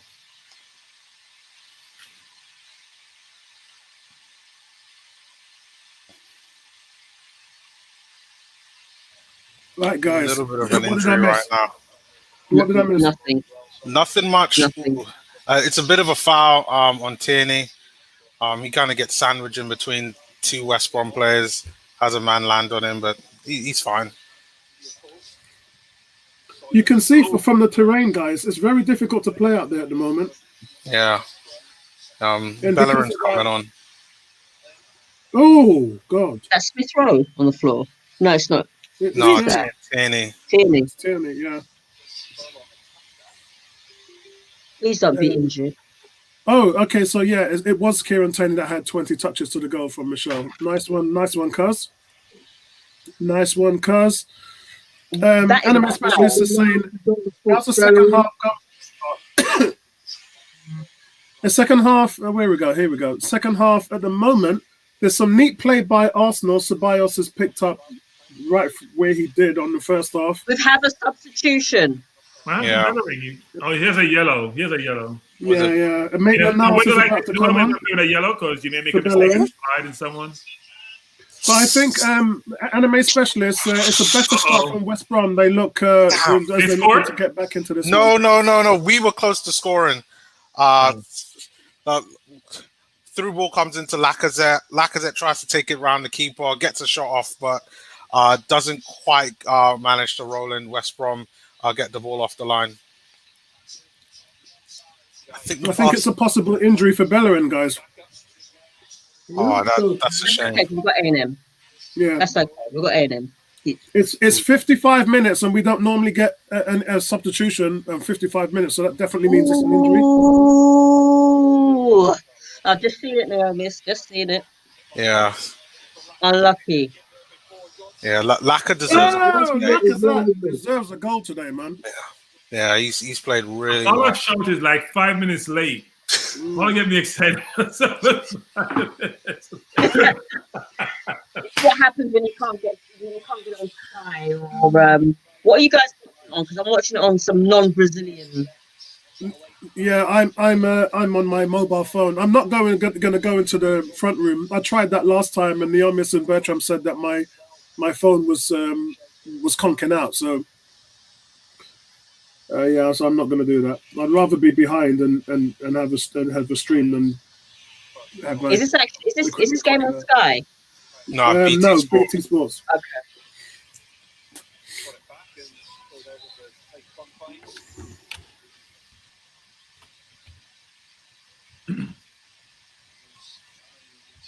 Nice one. Nice clearance.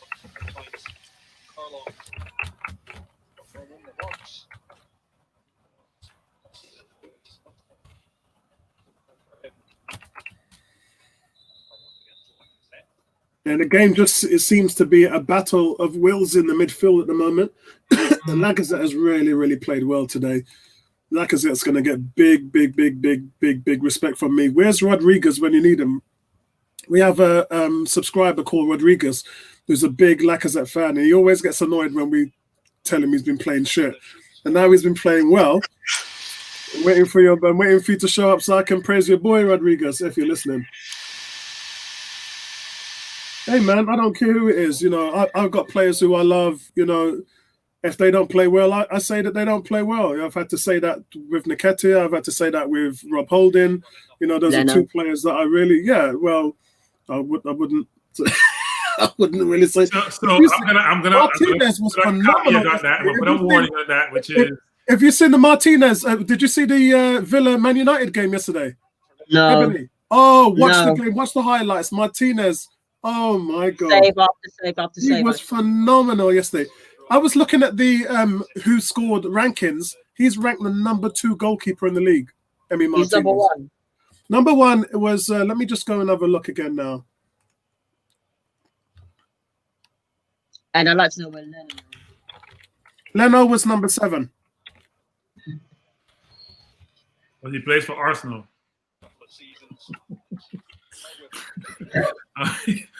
Martinez plays for a Villa team, which is up there, right? Yeah. Number 1 was number 1 was Hugo Lloris. Really? Yeah. I'm surprised on that. Number 1 was Lloris. And then I've got the save percentage here. Save percentage, Alisson 72, Edison 72%, David De Gea 73%, Kasper Schmeichel 73.8, Dean Henderson 75%, Bert Leno 77.6, Hugo Lloris 79.6, and number one save percentage in the Premier League is Emi Martinez 81%.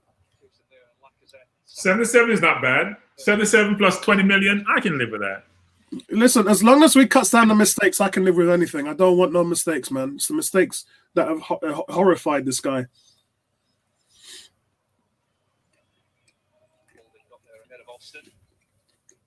Because I have no faith in Renarson. I really don't. Hey, listen, I'd be the biggest Bert Leno fan in the world if they don't play that kid anymore. Anybody who bought Renarson should be fired. He probably was. Maybe it was Raul. Oh, he got Was it sacked. Raul or was it Edu? I thought it was Edu. I have no idea, but he's nowhere near being a number 2. He's no near being a League One goalkeeper. Not even in the Championship. No. I've seen goalkeepers on Kyron's team that is better than this guy. Oh! Yes! Sorry, but I had to cheer that. I had to. Normally, I like to stay silent, but it's brilliant. Talk us through. Totally deserved that. Yes, Lacazette scores. Was it Wicked. coming from creativity from Saka? He just whips it in. Emil Smith-Rowe takes the shot. Well, he whips it into Aubameyang. Aubameyang's not in the right place to really get it. Smith-Rowe then comes, takes the shot, it gets blocked. Then it comes to Laka, and Laka buries it. Wicked. But again, it's just those. But look at the three. way Laka's distributing the ball now. Look. Oh, that's brilliant. Unlucky Smith-Rowe. Yeah, Well brilliant. done, Laka. There's no cause from him there. No But towards the bad control. I'm happy that That is nothing Lacazette's short of what Lacazette deserved. Yeah, he deserves a goal. Yeah, that is nothing short of what he deserves. Again, guys, Saka busy down the right-hand side, beating defenders, crossing the ball in the box. Smith-Rowe running into the box late, trying to get the rebound. That gets stopped. And then Lacazette comes in with the afterfollow. This Saka cross. That's a great strike as well. Yeah, Uses the side of his foot to place it. It's all about placement with that goal. I think the worst thing about that is West Brom nearly scored an own goal out of that, but absolutely Again? fantastic. Again. So, guys, do you remember when Tom said 5-0 and everybody was losing their freaking minds? And Yeah. I warn you. Yeah. Don't bet Yeah, against you Tom did. Aston. He did. It does Well, actually but pay, get it Tom does actually Aston. pay everyone well to listen to Tom sometimes. It really does. It also pays well to listen to me as well because I'm full of optimism. Oh Lord, where was Tom and Ebony when we were losing 8? You know, Yeah, bro, but they were suffering. I said Tom sometimes. and Ebony. I'm I sorry. said sometimes. They were there, but they were suffering, man. No, they were optimistic same way. They never lose that optimism. Never. Never. I said sometimes. Listen, we have a right to be optimistic. We're Arsenal. Exactly. You know, look. We have been Arsenal for the last 4 years. When you've been it's like when you've been feasting on filet mignon, yeah, and then you're having to relegate yourself to bully beef, yeah. So that mackerel.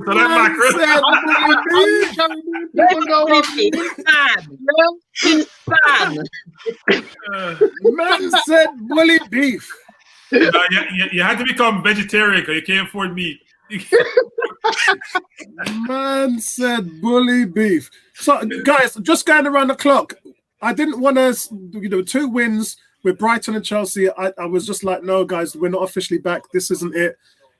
Today, will you officially say that Arsenal are now back and they're over that bump?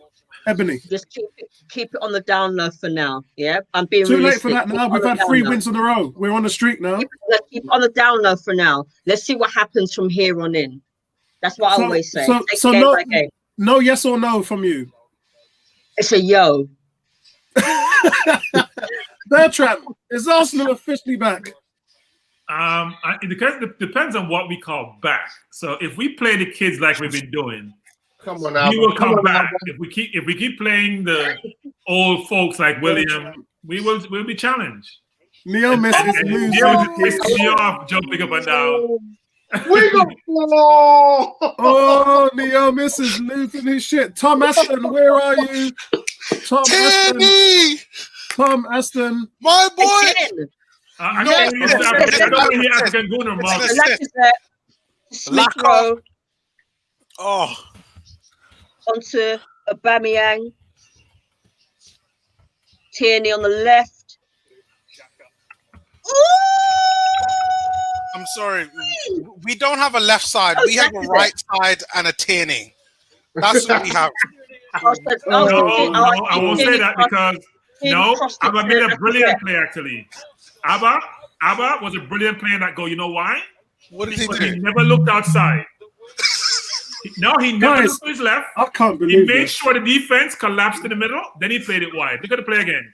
He forced the I defense. can't He never believe looked this. left at all. Tierney crosses it to Lacazette. Okay, guys, No. as I'm on my way to Paddy. Positive goal difference. Okay, Lacazette. We've Guys, got positive goal difference. Oh my Guys, is it offside? No. It's God. goal. No. Yeah, to go. What?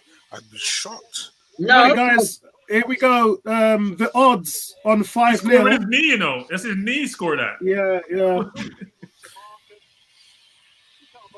Where is Tim? Because I needed to see him come here and watch this game. Bring him here to watch this game. Here's the odds.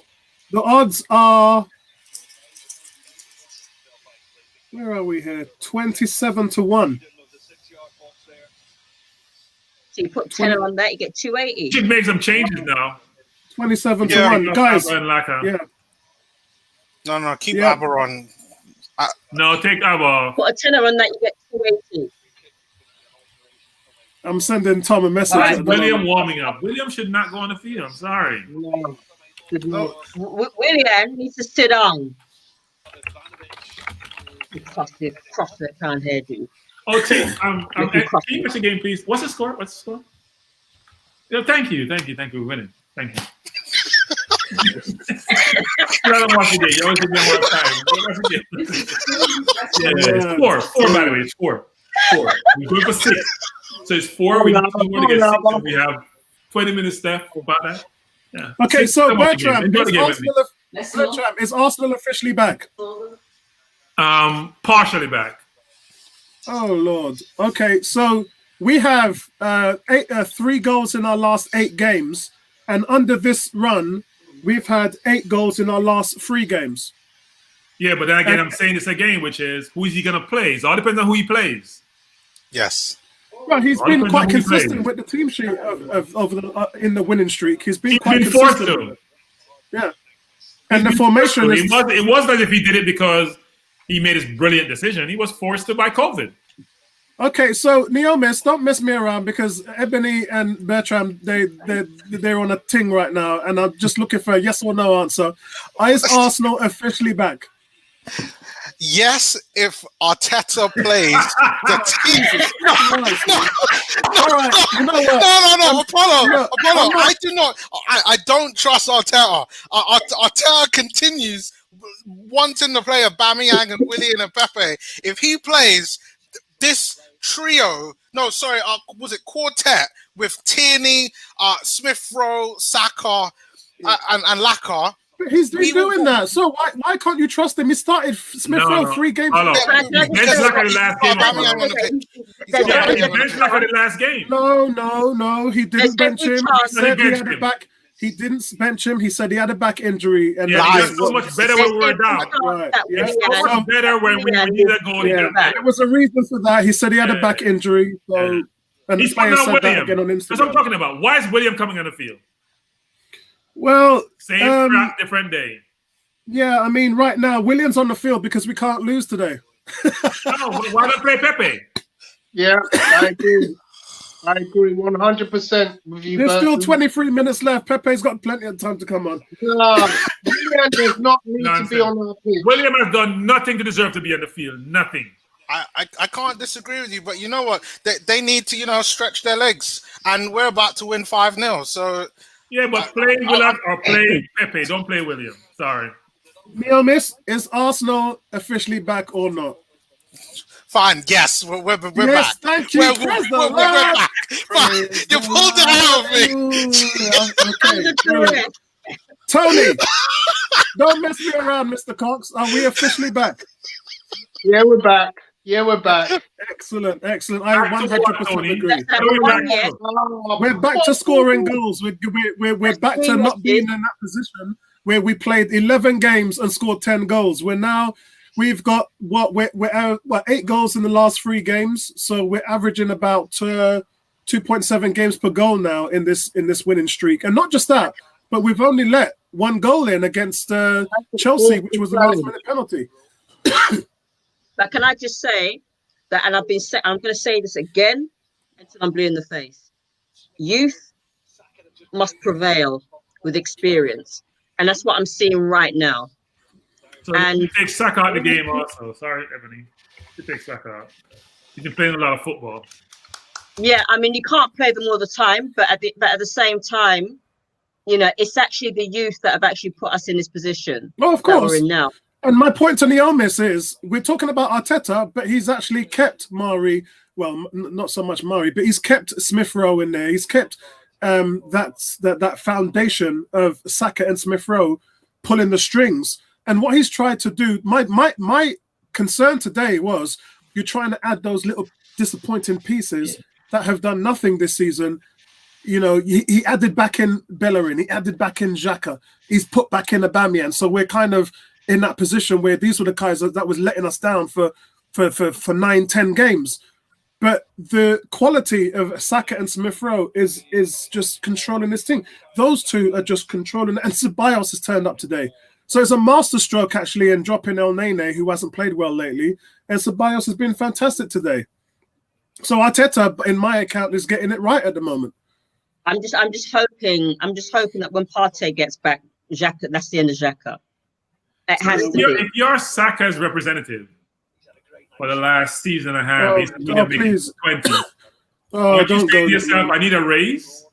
No, don't. I had this with Goon Squad all week, and they were saying he's got a bad agent, and then all this. And guys, look, the FA has guidelines for players who are 16 years old signing new contracts, which is 3K per week. That's the standard. And then they have guidelines for 18-year-olds who sign their second professional contract, which is about 25 to 30K per week. That's what the FA is saying is the guidelines. Arsenal are a team that follows that guidelines. We've seen what they've done with Martinelli. He's on 90K a week. Mason Greenwood's on 75K a week. Hanlang and Borussia Dortmund, he's on 110,000 euros.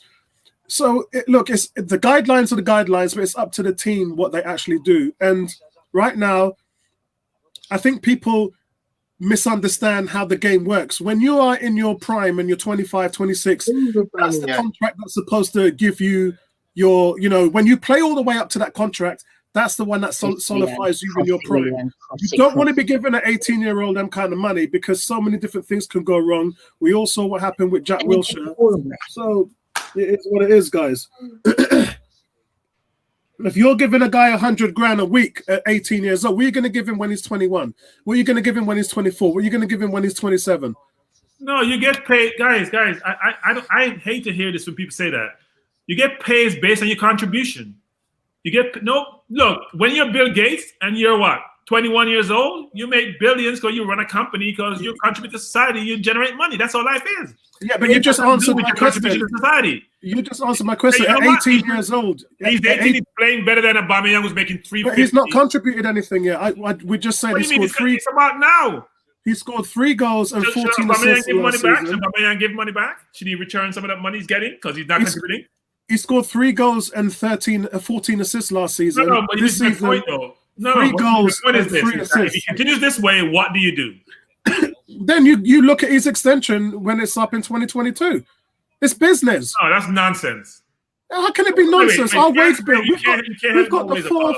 No, if we go by your logic, the fourth highest wage bill in the week in the league, which we have, would completely blow out of the stratosphere if we go by your logic.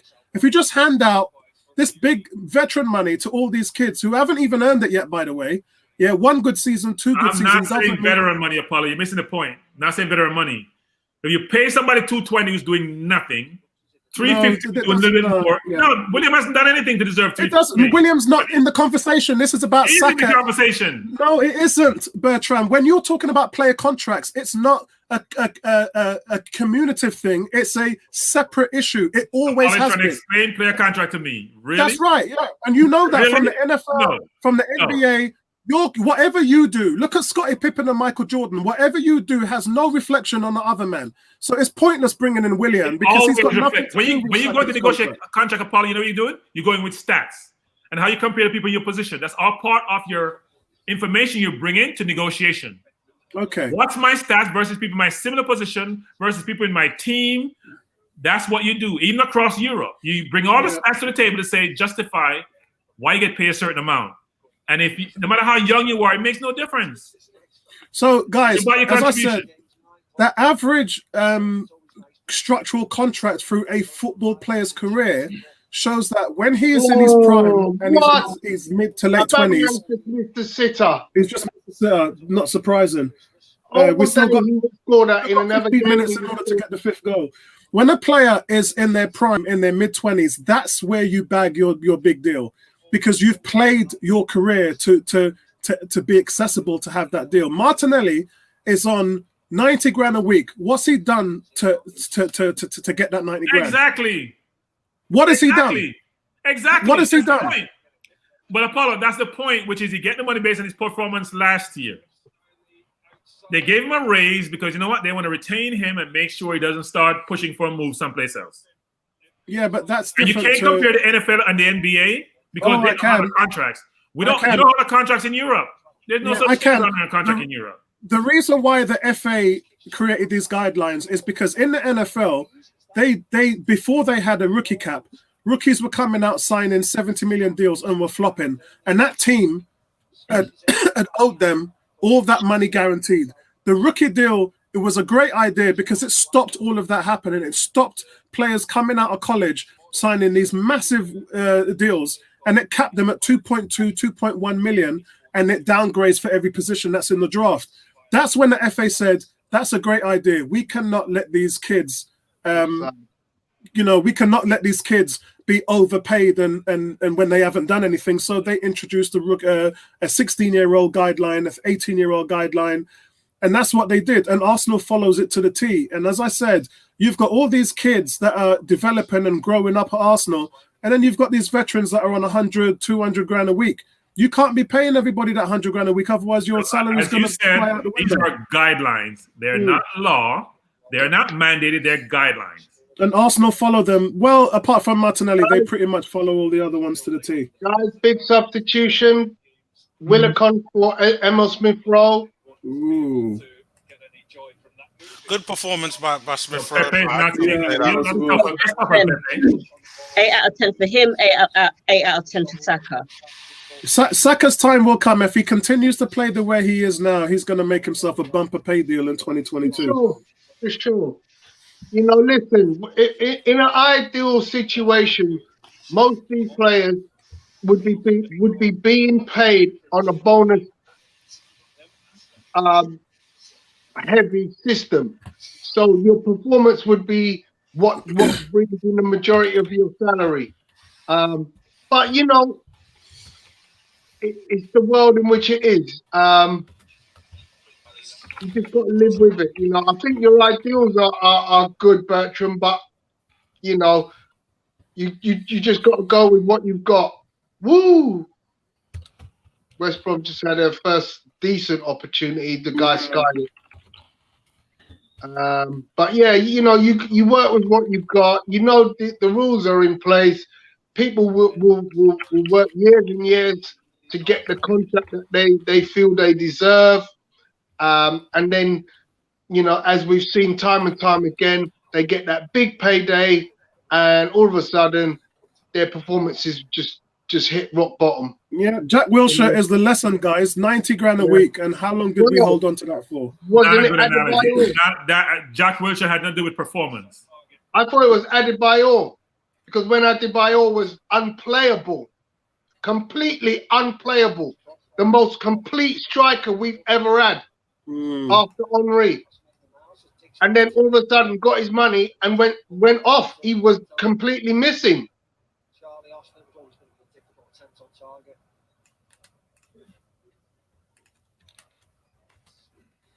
Arsenal trying to, guys, there's still 12 minutes left in this game. Plenty of time for the fifth goal.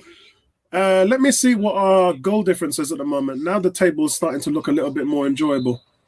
Great touch. Oh, come on, Willock. Need to get onto this quicker. Great touch from Ceballos. Willock then gave the ball away. Nice. Another subject that I want to have a chat with you guys about at the end of the game is Bellerin. Because obviously, there were the naysayers. Oh, come on, let's go, Aubameyang. Let's do this. Get your goal. Get your goal now. Get your goal. Oh, jeez. Let me see what Neil misses body language ain't too good at the moment. No, I'm good. No, I'm good. No, you know what it is, right? I noticed ever since we took off Smith Rowe and Saka, West Brom look like they're actually creating more chances. They look like they are. It's like our powers have now diminished. It's so clear you could see the difference when those two are on the pitch and when they're not. There's a clear difference. I mean, good effort by Aubameyang. That ball should have gone to Willock. That was Willock's Probably. ball. Look how far he's running from, and you don't blame the ball up. Yeah. That's Willock's ball. And one can say there's a little bit of ball greediness in there as well. Desperate. Man. He's desperate for a goal. He is desperate. Could you imagine you score 3 goals against Chelsea, you get the winning goal against Brighton, you get 4 goals away to West Brom, and the captain isn't even a part of that. And not isn't he a part of it, but guess what, guys? He doesn't even get an assist. I mean, listen, we will figure out a way to get the best out of Aubameyang. It just ain't going to be in this starting 11. That's it. Like, I'm not trying to say sell him or anything like that. Come on, Laka. Oh, my God. The problem with Aubameyang right now is that he's just too selfish. He needs to learn how to. He needs to learn how to look up and pass to a player that is in a better position. I think because he's so desperate right now to score that goal. Yep. He's just trying to do anything in order to get that ball in the back of the net 100%. Literally, try to put it on a plate for 100%. No, they shouldn't. That was an opportunity. Laka in that position would have buried that. Was in the bottom right-hand corner. Yeah, 100%. My God. Slip. Easy, Ebony. You're getting up. You're going to get Andy excited. Oh! If only he hadn't slipped. And watch it again.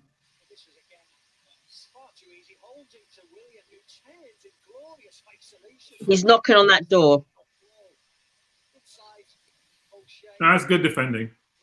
So, guys, if we'd have beaten Burnley and we'd have beaten Leeds, we would be in 4th place right now. Come on now. Okay. We could have beaten Burnley, but let's not talk about Leeds. We were never in that game. And that was awful, that game. I can't believe we sat through that. It did bring us down to 10 men, but we weren't in that game. Burnley, we should have won. I think that's when we realized the wheels fell off. That was just like, we can't get any lower than that, man. We can't get any lower than that.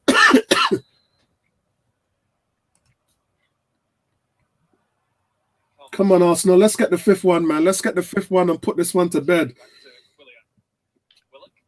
If anything, If anything, just to give Tom Aston a nice little New Year's present. So as I was saying, Bellerin, the question is, are all the naysayers about Bellerin now going to change their tune? No, Is not he me. now becoming, Yeah, not me. Anytime you have a limited player, you're always going to be struggling to get that extra edge. And two good attacking fullbacks can really change the dynamic of your team. I just think that we can do better than Bellerin. Bellerin is not a good footballer in terms of with the ball at his feet. He's used speed. He's used speed to get past players and recover defensively for years. And now that speed is starting to go. He's been a little bit of a liability, but he's had his times. He's had his games where he's come on strong and provided assists and got forward. For me, he just lacks the ability to go forward enough. I mean, I've seen him. When he's playing well, I'm fine with him. When they're not playing well, I get him grief. When they're playing well, yeah. I've never seen him run into advanced positions as much as I have today for the whole season. I mean, he just looks like he just wants to get in and get involved, and that's a mental thing.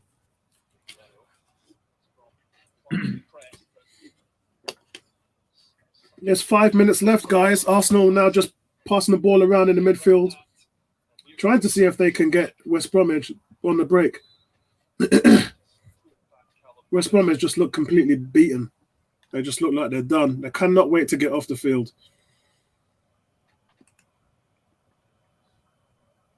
Interesting to see what the statistics are.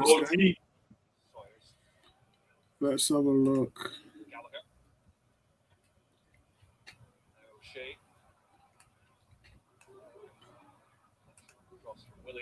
So the question for you, Apollo, I mean, any of you guys, who would you play at right back right now? A&M. Oh, Suarez. Oh, Lord have mercy. Look, we're playing who's playing there. Bellerin's playing there. We're going to play Bellerin until he mess up and put Amen in. Suarez needs to go back to Southampton. Sorry. Yeah. Suarez. Suarez for me. Maitland-Niles is not going to play right back for this team again, and he hasn't. Suarez has a 4-year contract, and I have no idea why he got it, but because of his agent. That's why we mess up so much. Maitland-Niles is 4 years for what? Maitland-Niles' position is a midfielder, and that's what he's been playing, and mostly with a 4 midfield front. And the reason why we're not seeing him in the game now is because of that reason. Go on, Maitland. Oh, God, Ceballos. That is a nasty tackle. No, he got the ball.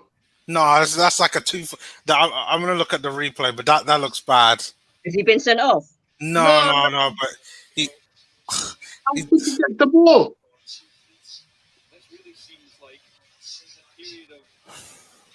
Like I'm watching it now. He gets the ball. He gets the ball. He wins the ball. I'll get her. Really? He's first to the ball. That's not even a yellow. That was a fair tackle. So in today's football, you can't jump. Can't do that. Is it going to VAR? You cannot. No. It's already gone. Right. Yeah. I've seen it. I've seen the tackle. It's a bad tackle. He went through the ball. You get the ball, you take the man out. You're cleaning everything. Tony, 1980s ball, 1990s ball, no longer the case. No. What's wrong with him? Go get the ball, Aubameyang. He takes everything out, Tony. Ball, man, sideline, grass, everything. Nah, I'm sorry. You're allowed to do that. No, not anymore. Yeah, of course you are. Well, dangerous play. It's not dangerous. He gets the ball in front of the man. The man falls over him. No, took the man's leg. I thought I was a fair tackle myself, quite frankly. So Bias went for the ball. Yeah. The man just got You in the can way. go for the ball and hurt a play, you know. Yeah, but you can win the ball and hurt a player. I agree, you Tony, can. but I'm saying the way he went for that ball, first of all, he left his feet, right? You leave your feet, that's it. If you leave your feet, that's it. It's not, There's no Listen. debate if you leave your feet. If you leave your feet, that's it. sorry. This is madness. So Neomis, who's your right back right now? It's Bellerin. Like I'm serious about this not changing things. We found the formula. Bellerin has worked, but Bellerin has played fantastic over the last 3 games. Like I don't. He should keep playing until he does something wrong, and then so be it. But like if you're talking long term, I'm happy with Suarez. Like from what I've seen from him, I think he's a pretty good right back. But right now, Bellerin is on form, and it should continue the way how it is at the moment. Yeah, we have people like players like Suarez. You should have when you're trying to finish 9th and 10th. No, come on, it's not that bad. You know what? It's not. It's clear. It's evidently that clear bad. that some people here are just not watching what Suarez is doing on the pitch. Yeah, at all. like- I like I Suarez. want Suarez play against inferior competition. I'm not so sure. I'm not so sure. I'm They're not not trying gonna to say play he's A&M. world class, but he's decent. If you're not going to play He's A&M at right back, then Suarez is Yo, good. man. No, they're not going to play him at right back. You know, you're not in the decent business. No, okay, If he's you're going to say a good someone player. decent, that means they're average. They're okay. No, Apollo. he's a good, solid player. Is Tierney decent? No, Tierney's a very good player. Exactly. He's a very That's good what we player. need. We don't need Yeah, decent but- anymore. No, but you know what, right? My opinion on Suarez would change if we played him more. Exactly. They need to play him more. They need to Yeah, play him more. but I haven't seen much of him in an Arsenal shirt to be able to say whether he's very good. But from what I've seen, I think he's good. Yeah, But he's footballing IQ and his intelligence, his passing is so much better than Bellerin's. Really? So much better. Yeah, so much better than Bellerin's. You know something, Tony? When Apollo likes you, he really likes you. Yeah, I do. Yeah, that's for sure. I'm hoping for the trifecta this weekend. When Jazz he beat doesn't like you? Jazz I'm sorry. beat You're the in Clippers trouble. last night. You're in the doghouse. It was a deep Come game. on, Jazz Abami. beat the Clippers last night. A win here today, and then we got Redskins Eagles. We got Redskins Eagles tomorrow. So I'm I looking hope for the you guys lose, by trifecta the this way. week. I hope the man. Redskins lose and the Giants win. That would be mad, you know. Can you imagine that? The Giants getting into the playoffs after all this. Yeah, that would be crazy. It would be Is crazy. that man. Willian on the? Oh, he's got up again. Come on, let's get Aubameyang his goal. I think he's trying to time waste. Williams. That's why William is staying down there. He's just trying to I time think waste. Maitland-Niles is the coolest footballer on the planet. He's never in a rush. He plays at one speed. Yeah, The that's way how true. he takes his penalties. He just beat people. Man. He's so motivated. He doesn't beat you with speed. He just takes his time and yeah. Oh, unlucky Willian. Unlucky. Yeah. He's got confidence to take that, so not Yeah. bad. That's a good point by Abdel. Abdel says, "I'm surprised Lacazette is still in the game." I'm not. Oh no, I am. no. I'm Trying to not. get his hat trick. Trying to give him his hat trick. Yeah. Oh yeah, that's true. That's true. Okay. Sporty says, players these days are coming in late and taking contracts to win a foul when they have the opportunity to jump out of the challenge. True. Nice effort from Oh, Willian. that's old William. He just turned up for 2 minutes. Big shout out to Figure Beats. What's going on, brother? Yes, Dylan. What are you saying, oh my man? Big up yourself. Sporty saying, Apollo, you like getting cut from Raul to big up Cedric. Yeah, I like Cedric. I really do like. I like it. Intelligent players. Apollo, you've got this all wrong. It's been shown. When Bellerin isn't playing, yeah, the manager doesn't go to Suarez. He goes to Ainsley Maitland-Niles, who doesn't want to play right back. What does that tell you? It doesn't tell me anything because Ainsley Maitland-Niles. It tells you he's number 3 right back. Yeah, it doesn't tell me anything because Bellerin. And he's number 3 behind It the doesn't tell me midfielder. anything because Bellerin was the reason why we've been crap over that 10-11 game run, and it also tells me nothing about Maitland-Niles because Maitland-Niles is a midfielder, and when he plays for Arsenal, it's in the 3 at the back system, so it doesn't tell me anything at all, Tony. It does tell you. You're missing the obvious Well, it might be obvious to you, but we're not even talking about the same formation. Maitland-Niles doesn't play in these formations. He's not a right back, and the manager doesn't play him as a right back. I'm sorry, you must have missed the game where Bellerin was unable to play because of a suspension. And who played right back?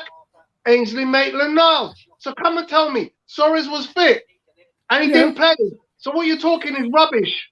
No, not necessarily, because those games rubbish, Apollo. When we went to Southampton, Bellerin was suspended. Who played when right we went back? to Southampton and the game after, we played 3 at the back. We played a 3-4-3, and in those 2 games, he started Maitland-Niles back to back.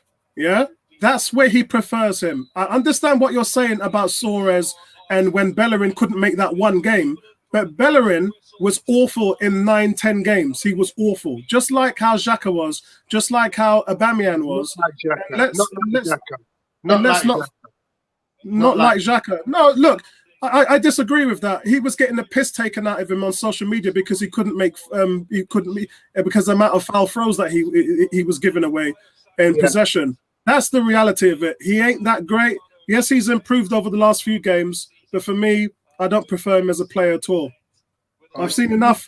I've seen enough from Suarez talk, because he's not. If the guy was that good, he would have been on the bench and he would come on for Bellerin. Not necessarily. Not necessarily. Especially with this manager. We've talked about plenty of times how Arteta has his favourites, and he's Spanish, Bellerin Spanish, and how he needs to stop picking these favourites. Not too far from Spain. Speaks. Yeah, we've talked about that before. Similar language. So, guys, there's full time here. Arsenal 4, West Brom 0. Absolutely fantastic result. I can't believe Arsenal have gone up there and produced a result like this. It is. I wasn't expecting this at all. Ebony? Right, I'm gonna have to go now. But all I'm gonna say, I'm gonna put my ratings in the Facebook 101 page. Yep. Excellent. I thought we played better in the first half than we did in the second half. I thought we were a little bit off the gas in the second half, but we still held our own, and we managed to score 2 goals. So I can't really complain. So I mean, this is the best that I've seen. I was expecting West Brom to be all defensive, but they actually countered a lot. They didn't really counter that much, because we didn't give them enough time to counter. So therefore, but we beat them 4-0, and I'm happy. Neomis, it's our biggest win of the year. I think it's fantastic. Honestly, it's exactly the type of performance I wanted to get. And even without Martinelli, the players still showed up. And I think I can just say, we've got our Arsenal back. Let's go up and continue in these winning ways. I think next couple of games should be relatively simple as well. Let's get through that and really start to change the season around. If we could put on a nice 10-game winning streak, that would be great. I think we're definitely due for one of those. But you know what? Huh? Have you seen our fixtures? Yeah, they're quite winnable. Crystal Palace, West Brom. Are you joking? Well, Are you joking? I'm not joking. I said, Tony, I know you wasn't here last week, but I said that.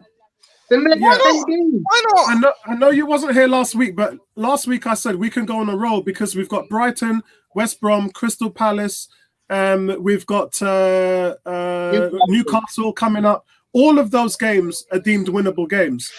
And we've shown with our form at the moment now. The Chelsea win was kind of unexpected, but we're winning at the moment. We're doing what we as I said. Look, we've got Newcastle, Crystal Palace coming up, and then we've got to play West Brom again in the cup. No, we got Newcastle in the cup. Yeah, we got Newcastle in the cup. Is that right? Yeah, Newcastle. Yeah. We play Newcastle twice in 8 days. Yeah, that's right.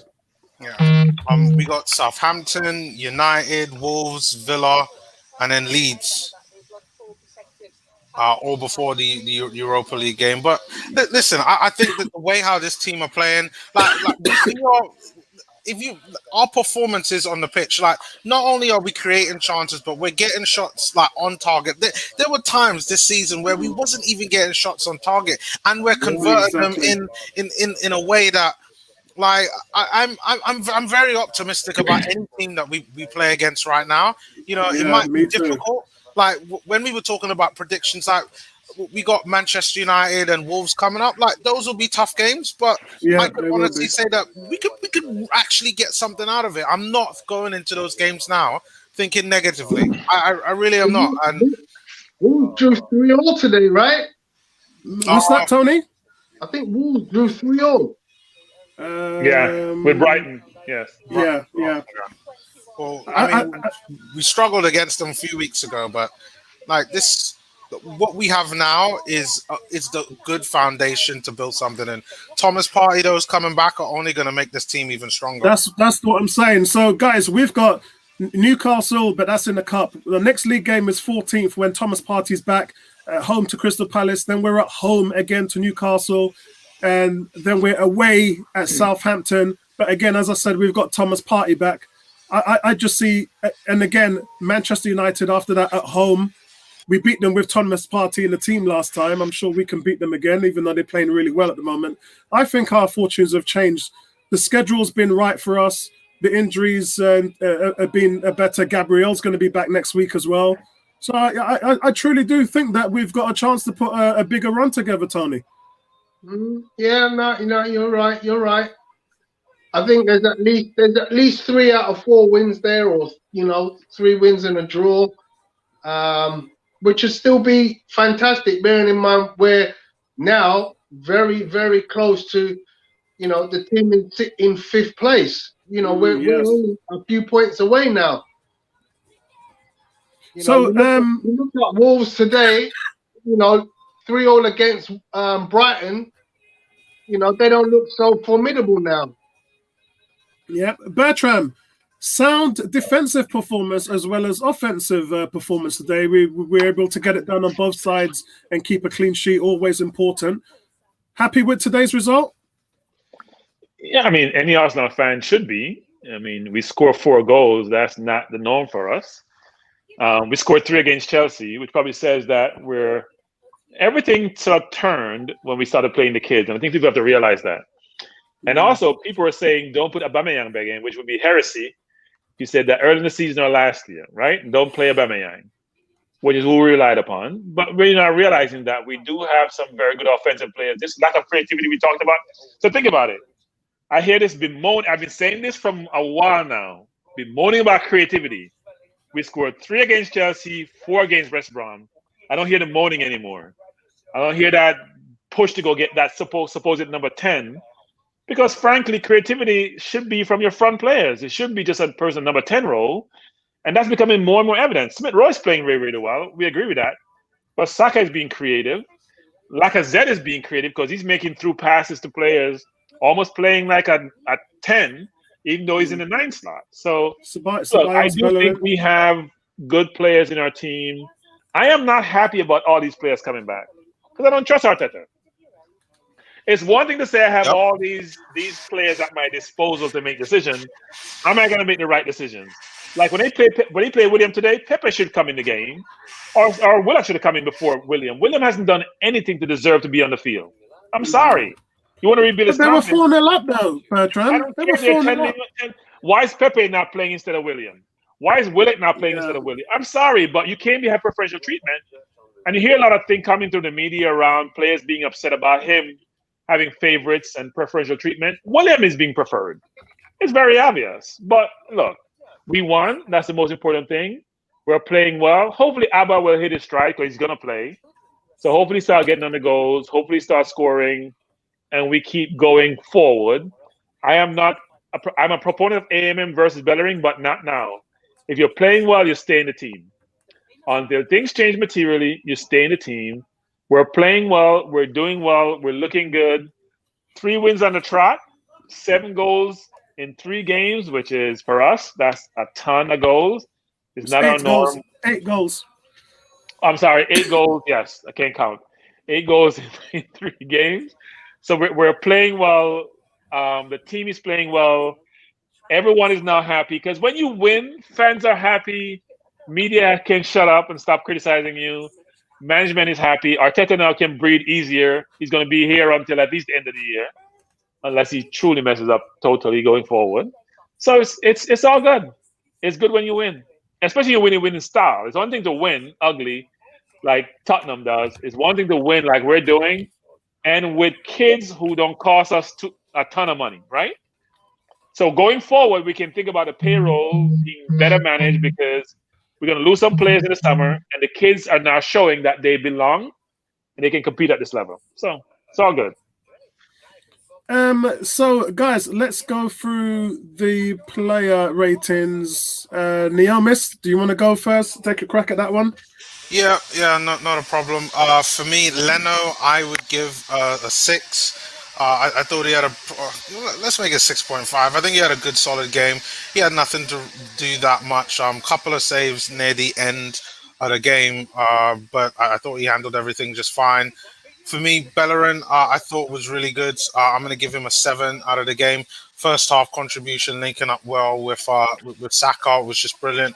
I think he almost looks like a changed man, but I wouldn't go that far. But still, good performance from him. Holding, another good solid game from him.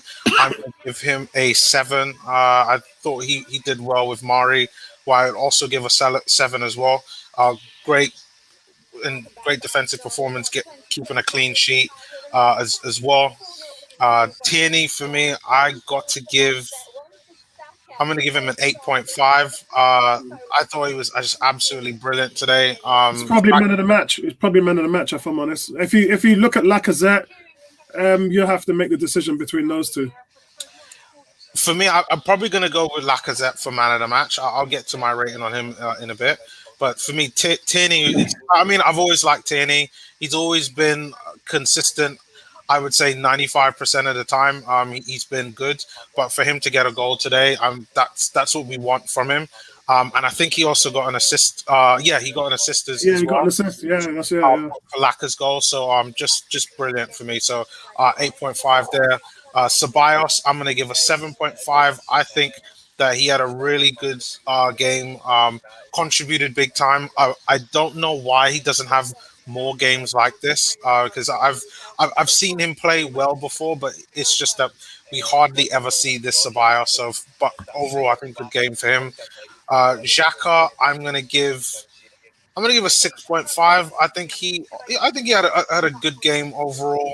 Nothing I can really recall of him to say, "Oh, Xhaka, what are you doing?" I think he just quietly went about his game. Nothing to really complain about this, and obviously played well with Ceballos. Smith Rowe, I'm gonna give an 8. I thought he had a fantastic game as well.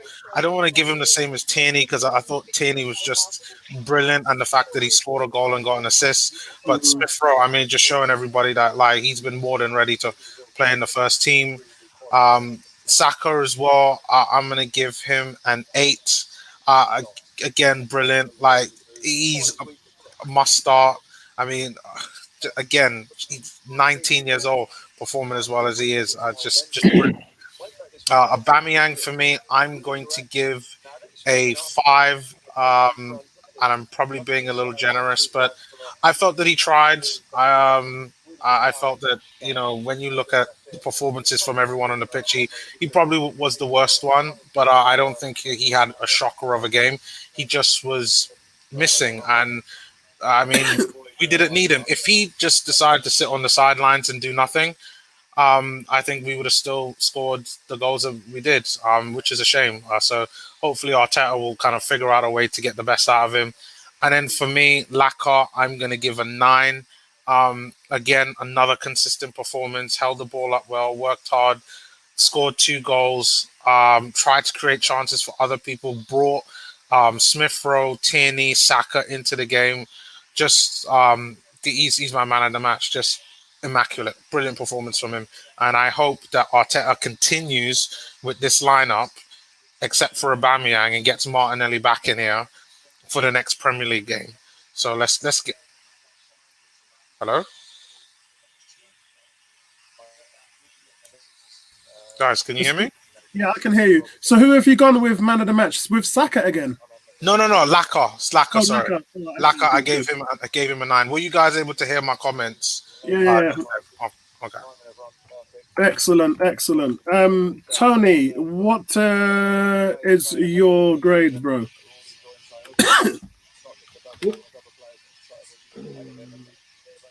So let's be quick. Bring up the thing for me. I'll do it in the same order as Naomi. So Leno, I'm gonna give him a 6. As Naomi said, didn't really do anything too bad. I think he only faced about 2 or 3 shots on target in the whole game. Bellerin, I'm giving a 7. Rob Holding, 7. Clean sheet. Pablo Mari, 7. Tierney, 8.5. You know what I'm going to say? I've just seen the goal again, and I just love the reaction when he scores. I think he deserves man of the match. I think he was one of our top creative players. I agree. His face just said it all, you know. It was like, yes, you know, like that's the reaction you want from your skipper, you know. So then we go to the midfield. Ceballos, I'm going to give him 7. Xhaka, 6.5. Then we go up to Saka. He gets an 8.5. Smith Rowe gets 8.5. Aubameyang gets 6. Again, being generous. And then Lacazette gets, you know, I think I'm going to give man of the match to Lacazette, you know. Really? Yeah. I really do. Can you let the man see who he wants and stop influencing Apollo? No, not influence. Really? I'm surprised. I'm surprised because obviously he played well and linking with the kids, and it's good. He did score 2 goals. Man make his decision. You always tell us. It's your decision. It's your opinion. Yes, yeah. But I want him to explain. I want him to explain why he's chosen him as man of the match. I'm going to tell you why. Because we scored 4 goals, and he's key. He is key to all that goes on up top. Yeah, those guys are all linking with him. Aubameyang is out of the game. Yeah. So those youngsters have got to link up with somebody, and it's Lacazette. Lacazette has taken the ball by the back. You know what I love about Lacazette is he drops into the middle, picks up the ball, goes on a run, passes out, goes into the box. Yeah. When Aubameyang gets the ball and he passes it out to Tierney, he stops, and then he looks to see what are you going to do now. Yeah. Whereas when Lacazette gets the ball, he runs through the middle, he passes out wide, and the first thing he does is run into the box to get on the end of that. Yeah, because he knows that the kids are going to play it to him. He knows. Yeah. And that's what Aubameyang is missing. That drive, determination to make things happen.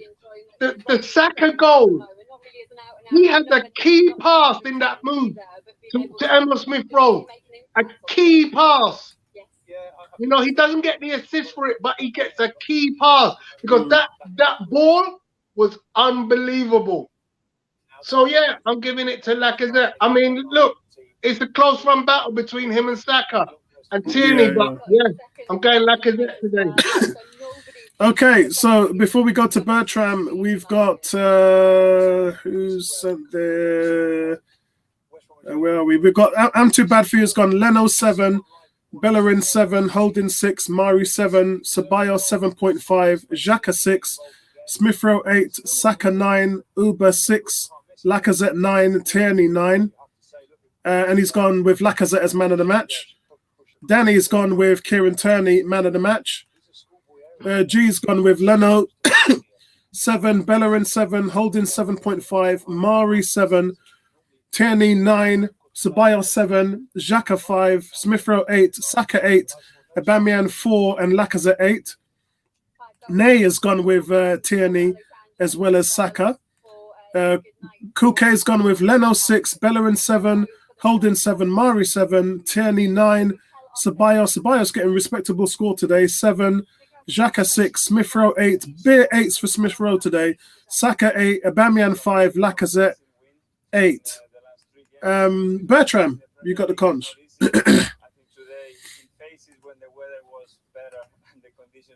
We can't hear you at the moment, Bertram. You're on mute. Yeah, I was talking to myself. So it's hard to give bad grades when you win 4-0. Team played well overall. Really, any player really had a bad game. Some players who weren't really purposeful in their approach or in terms of how they executed may stand out, like Abba. But I thought everybody played well overall, and some were just more exceptional. If I come up with grading, I would say Leno 6.5. He made a couple saves. And I won't elaborate except for the more offensive players and how they played. Bellerin, I thought, played well, especially it wasn't the first half, obviously, because he got taken off because he had a yellow card. I gave Bellerin a 7. I gave Holding, Bellerin, and Mari the same grade, which is 7 each. I gave Tierney a 9. I thought his goal was exceptional. His assist was very good. I just think his overall play over the last couple of games, and today was just another example, has been very, very good. I gave Xhaka a 7. I think when you play a game, and I don't remember Xhaka making one bad pass in the game. I know we like to knock Xhaka. I don't remember him making one bad pass in the entire game. I thought Sebas was exceptional. I think that ball over the top showed vision and something which we see been missing from him. I gave him a 7.5. I gave Smith Rowe an 8. I gave Abba a 6. I think Abba doesn't fit into the team. I hate to say it, but he just doesn't. I gave 6 is good though. Yeah, I gave Laka, Tierney, and Saka all 9s. And I can't make a distinction about who's the man of the match of all 3. They all did exceptionally well in their own way. So Tierney's first goal gave us the momentum, relaxed the team, was all individual in terms of how he did it, and his assist was very good. Laka's link-up play, given the kids running off, has been exceptional in the last few games. Even when he came in the last game for 23 seconds, he scored. You can see he has his confidence back. And when you have confidence, your game comes forth, and that's being obvious. And Saka has just been balling. I mean, Saka and Smith Rowe link really, really well. You can see they've probably played together in the past. That comfort playing with someone, you know what they're going to be doing. You're comfortable with their skill and their possession, so they're going to keep the ball. You can go into space. You can make decisions, take more risk when you know the person's not going to lose the ball. So, look, I can't make a decision on man of the match. I think all 3 should get it. I think it should be a shared, give them all 3. And I thought we played really, really well.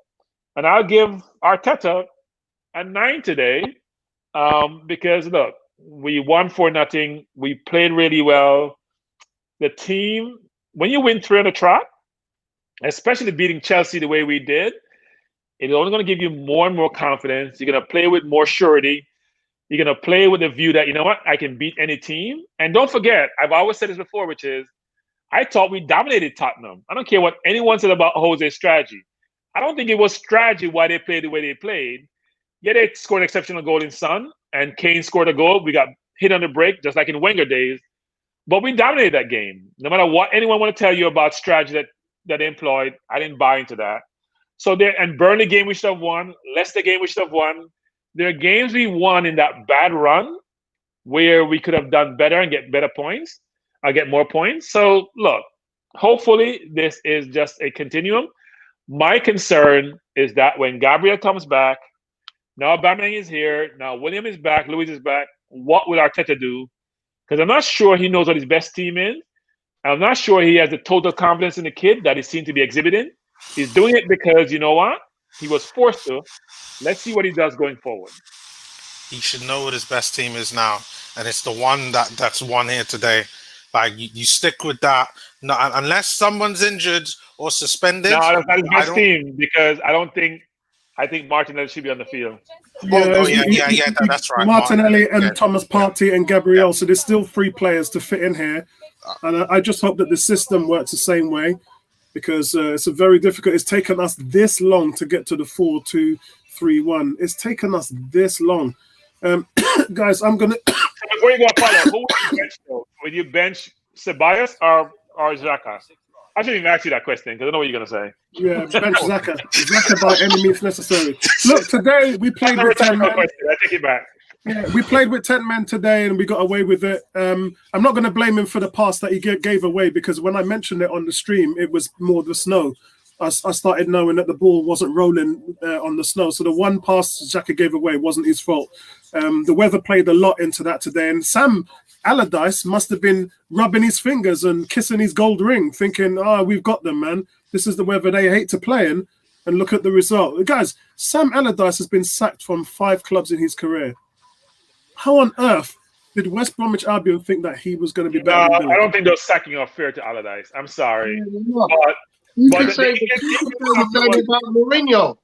Yeah. You can say exactly the same about Mourinho. So he goes to Everton and keep them up, and they sack him, right? He goes to West Ham. Every team he goes to, they sack him because they want him to save them, but they don't want his style of football. Yeah. Because I think he's been West Brom manager before, hasn't he? Like years He was ago. Bolton, West Ham, Everton. Who else? England. We're missing something. He's been around like every single team that has trouble in relegation. He's That's what it is that you know what you're point. doing. If teams come to you when they're in trouble, Yeah, that's what it is. But you know what I would say about Sam Allardyce, and I used to say the same about George Graham. I don't understand why, like you got positional coaches in the game. I don't understand why a big team can't have Sam Allardyce as a defensive coach because he clearly understands the art of defending, just the way George Graham understood the art of defending. And let's be honest, Arsene Wenger is nothing without George Graham's defense. yeah. Yep. No, he isn't. Yeah, I don't think Allardyce would play a second fiddle, though. I don't think Allardyce would be your Arsene defensive Wenger coach. rebuilt that defense into the Invincibles. Lauren, Sol Campbell, Torre. Yeah, he He didn't rebuild it year 1. He didn't rebuild it year 2. No, it takes time to rebuild it. Yeah, it takes Exactly. time. Yeah. So think of what he benefited from. Don't forget, he wins the league in his second season. Yeah, I agree. I always think that Wenger doesn't get enough credit for the Invincibles defense with Sol Campbell leading the charge and Cola Torre and Lauren. I thought those guys were Because we were so exceptional. open for years. That's why he doesn't get any credit because he had us no defense for years and years and years, buying poor players. You remember when we were linked with Van Dijk? We could have got Van Dijk for 12 million. Everyone linked us with him, and he went and bought people like Mustafi and Gabriel and all these duds. Awful. Right, guys. Now, sorry, I'm really apologize for the coughing, guys. I'm really struggling today. So let me try. Let me try and get through my list. Leno's 7. I'm going to give him 7 today. Actually, probably 6.5 because he really didn't have that much to do. I'm still looking at the stats here. 21 shots and 12 on target by Arsenal is phenomenal. Hector Bellerin, I'm going to give him 7. Solid today. Linked up with Sacco beautifully. And he was taken off in the second half through injury. I'm a little concerned with that. But he shows a willingness to get further up the pitch and want to be involved. And that's a benefit to what we're doing. Rob Holding, a solid 7 again. As I said, he should be captain of the team, not Aubameyang. His understanding with Pablo Mari seems to be on point. Strong partnership. Pablo Mari, again, a 7. Solid performance again. That's 3 out of 3 from him, but he's going to have to give way to Gabriel. I did think that the team was going to go with a Mari Gabriel future, but now they're looking to re-sign Rob Holding to a long-term contract, and we've got Callum Chambers. I don't really know what's going to happen, guys. Chambers might move on, and it's a shame because Chambers has been a phenomenal player who can play right back as well. We had a conversation about right back earlier on. I think he's better than Holding, actually. And CDM. DM is where. For those of you who forgot, when he was at Fulham, he was the highest rated defensive midfielder in the league, led the league in passes intercepted and tackles as a DM, and we've never played him there. And he was their player of the year also. Yeah. Not saying much, but he was their player of the year. Moving on, Kieran Tierney, I give him a 9. Great performance, excellent going forward. Backtracked as well, and I know people trying to bring some stick to Bertrand, but Bertrand's point is still valid. When he is faced with pacey wingers, he struggles, and when he has to deal with moderate speed players today, he can easily out-angle them, and he wasn't under any pressure defensively today. But you put a speedy winger on there, and that changes for him. However, let's not discount his performance today. Best all-round performance on the pitch, just from a creativity standpoint, and that solo goal, amazing. Danny Ceballos came in for El Nene, justified his selection. How many times have we said that this year? None.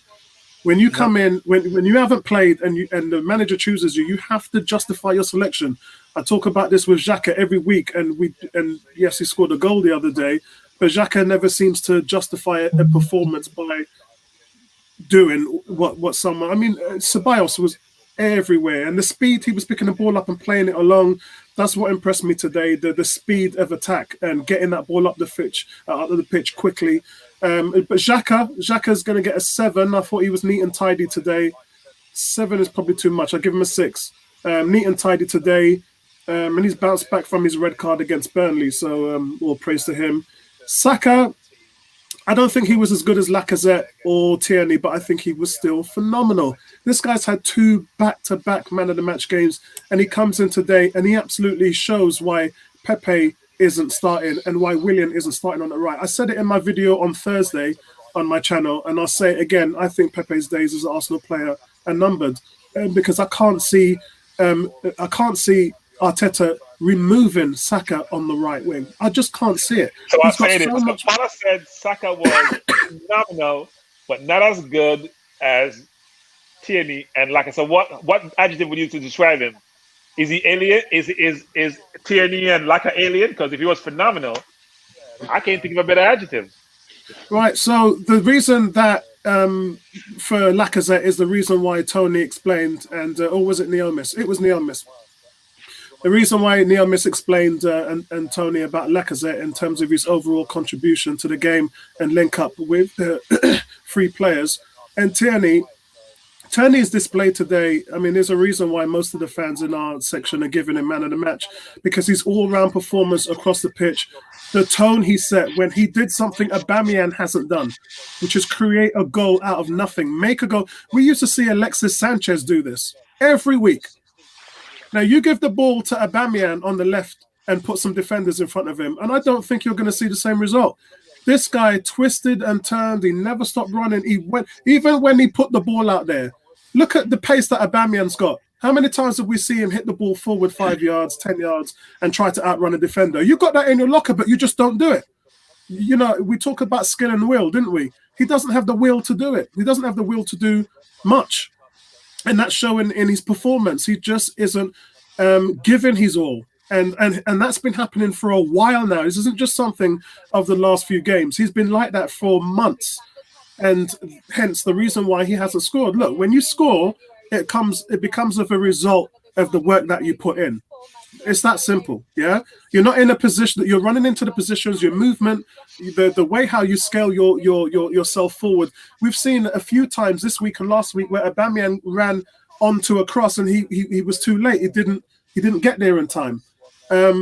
One has to ask, if he read the situation better, whether he would have been able to get there or not. I'm not going to chastise him for that, but I'm just saying we haven't seen him work hard enough, and that's why he's getting those marks. But for Saka, another brilliant performance. He terrorized the right, but the left back. Sorry, brilliant performance from him today. But I'm going to give him an 8. Smith Rowe, an 8 for Smith Rowe. Again, I talked about this guy replacing Ramsey 2 years ago. This is 3 starts in a row now. He's pretty much solidified to the manager. He's ready to take this team to the next level. He's 20 years old, guys. He just turned 20 in July. This is the future we're looking at. This is the future of Arsenal Football Club. We've got Saka, Smith Rowe, Martinelli. It's here, guys. All we need to do is find a point man who can play around these guys. Is it Lacazette? I don't know. Lacazette's got 9 goals in what? How many games have we played? 16 games. That's not a bad return, guys. 16 games, 9 goals. It's not a bad return. So I think we've got to strike while the iron's hot, as a few of the guys have said here. Go with the winning formula. But I give Smith Rowe an 8. Aubameyang, I'm going to give him a I'm going to give him a 6. He just isn't the player he was last season, and he's been outshone by other forwards, and and he needs a win right now. He needs something to happen because goals are flying in. 8 goals in 3 games, and he ain't even been anywhere near scoring or hitting the back of the net. So I really feel for him at the moment. I'm going to agree with Bertram and give Lacazette a 9. So for me, Tierney and Lacazette shared the man of the match today. He looks happier. He's found the net 9 times this season, and he's just scoring at will now. He's doing all the things that you want from him. Somebody mentioned that he was still on the field at 85 minutes and hadn't been subbed. Normally, after 70 minutes, this guy's knackered. He can't even run. So I think that's coming out of the way how he's enjoying his football. He's smiling. He's got his swagger, and he enjoys playing around these kids. And listen, well done to you today, man. And I am not the biggest. I'm not the. You guys know me already on the channel. I think I've said many times we should sell him this summer, and let's try and improve the position. Bertrand mentioned him signing a yearly contract, which Wenger used to do when they were 29 and he was offering them extensions. I think that's a smart way to go with Lacazette. It might not be what he wants, and he can obviously he's got a lot of teams out there that like him: Atletico Madrid, AC Milan, just to name a few. But he loves it in London, and he likes playing around these players, so we don't really know what's going to happen there. But one thing we do know, we have to have some stability of an anchor man who can hold the ball up, who can play in the air, who can play on the ground, who can link up, score goals. We just don't have that. We just don't have that type of Harry Kane type striker, Danny Ings type striker. We just don't have it. But I'm not going to argue with what he's done. He still hasn't had any assists, by the way, guys. 9 goals, yes, great, but still no assists. And I think if he keeps this nucleus of players, I think the assists will come. I really do. And that's my rating. I would take it with a grain of salt because that pass to Saka or to Smith Rowe, that pass to Saka, that's pass fit the defense. That made the assist by Smith Rowe to Saka, almost like a tap-in he created. So his link-up play, even though he may not have been on the end of the goal, I think suggests that we know he's much better in that role than Aubameyang is actually. Yeah. Dan is going with Leno 7, Bellerin 6, Holding 7, Mari 8. Mari's just been boss. Tierney 10. Wow. Ceballos 8, Xhaka 6, Smith Rowe 8, Saka 9, Aubameyang 6, Lacazette 9. Is there any other? Kurt saying Aubameyang gets a 5, everyone else gets a solid 8. And that's all the scores on the doors, guys. Guys, thanks for all of that. thanks for the player ratings. But going back to the conversation of are Arsenal back? We must be, Bertrand. As I said before, I'm proceeding with an abundance of caution.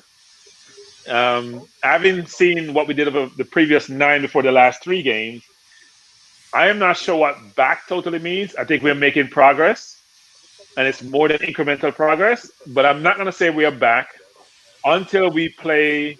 Look, if we beat Crystal Palace, that's what I'll say we're back. I think Palace offensively is a good team. We haven't been tested offensively. Even when we played Chelsea, they didn't offer much. Maybe it's because we imposed our will on them. Yeah. But I can't say we are back at this time because of the bad run we had previously. Look, if we win against Crystal Palace and other teams lose, we may be we may be number 8 or number 9 for that matter, given how the games are going. Teams are played well today. Teams are beating each other, right? Yeah. And I'll say something about today's game, which is for the last 3 games, the reason why we look so well actually also is we're not losing the ball in the final third a ton like we see from Pepe and William. You don't seem to realize how important that is. So when you're in an attacking position, you're not turning the ball over. You're putting the defense under pressure. You can create chances. Yeah, because it puts you on the back foot. You lose the ball way too much or not making decisive decisions in the final third. Smith Rowe and Saka and Martinelli, when he was playing, puts you under pressure because they're not turning the ball over. They make decisive and incisive plays, which then contribute to us being, quote unquote, I use the word all the time, creative. Abba actually is going to find himself under pressure if he doesn't start producing The question going to be asked by the media, by fans, and everyone else, and by players, which is, you're not scoring, you're not giving assists. What are you doing?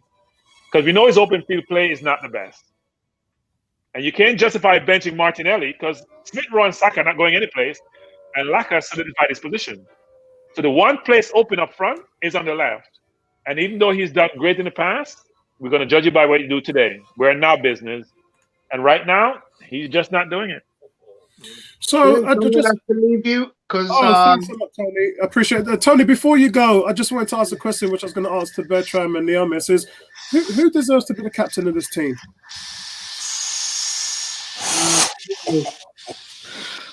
Kieran Tierney could be the captain. His drive, his attitude. You know, I love a guy that turns up in the middle of winter wearing a short sleeve top when everybody else is snowed up and they got all the smooth and all that.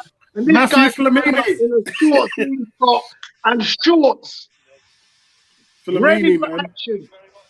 Yeah. Nah, Tierney cannot be the captain at the point in time. It's the attitude that matters, brother. There's nobody else who position in the team you can go, somebody else is better than him in his position. So there is, as you know, Tony, we have hierarchies in life. We have hierarchies in life. You just don't get to jump the line and be at the front of the line in your second season. Tony, it doesn't happen. I don't care. I'm not one for and if that comes to the point, yeah, Tony Adams was captain within 1 year of joining the first team at Arsenal, a team that had Liam Brady in it. Yeah, that's the old days, and we saw that a lot in the old days. Into contemporary football, we don't see that as much. I'm old school, bro. Look, I got the grey hair to prove it. I'm old school. Yeah, who captains Man City? Who captains Man City? Who captains Man U? Who captains Tottenham? It's the people with reputation and credibility that gets that role. All right, Tony. Thanks for that, man. Neomis, who for you should be the captain of this team? Also, guys in the chat, who would you prefer to be the captain of this team? Are you happy with Aubameyang? If so, he's your captain.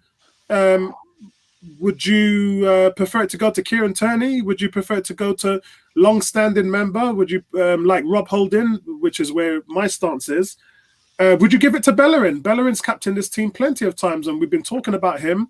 Why not give it to him if he's going to stay and you're going to keep him as a mainstream player in the team? This is just your wish. It doesn't matter what the manager's doing. He's happy to, at the moment, keep it with Aubameyang. But who would your choice be? Neomis? I would actually like it to be Tierney, but I think what Bertrand has said is exactly what it is. It's just not feasible. If Tierney had been here for like the past 3 years, then I think it'd have been nailed on to be his.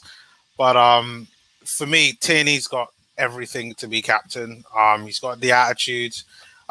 Clearly, how he plays is exactly how the fans want him to play. It's been effective. But if we're talking realistically, it probably have to be like a Rob Holding.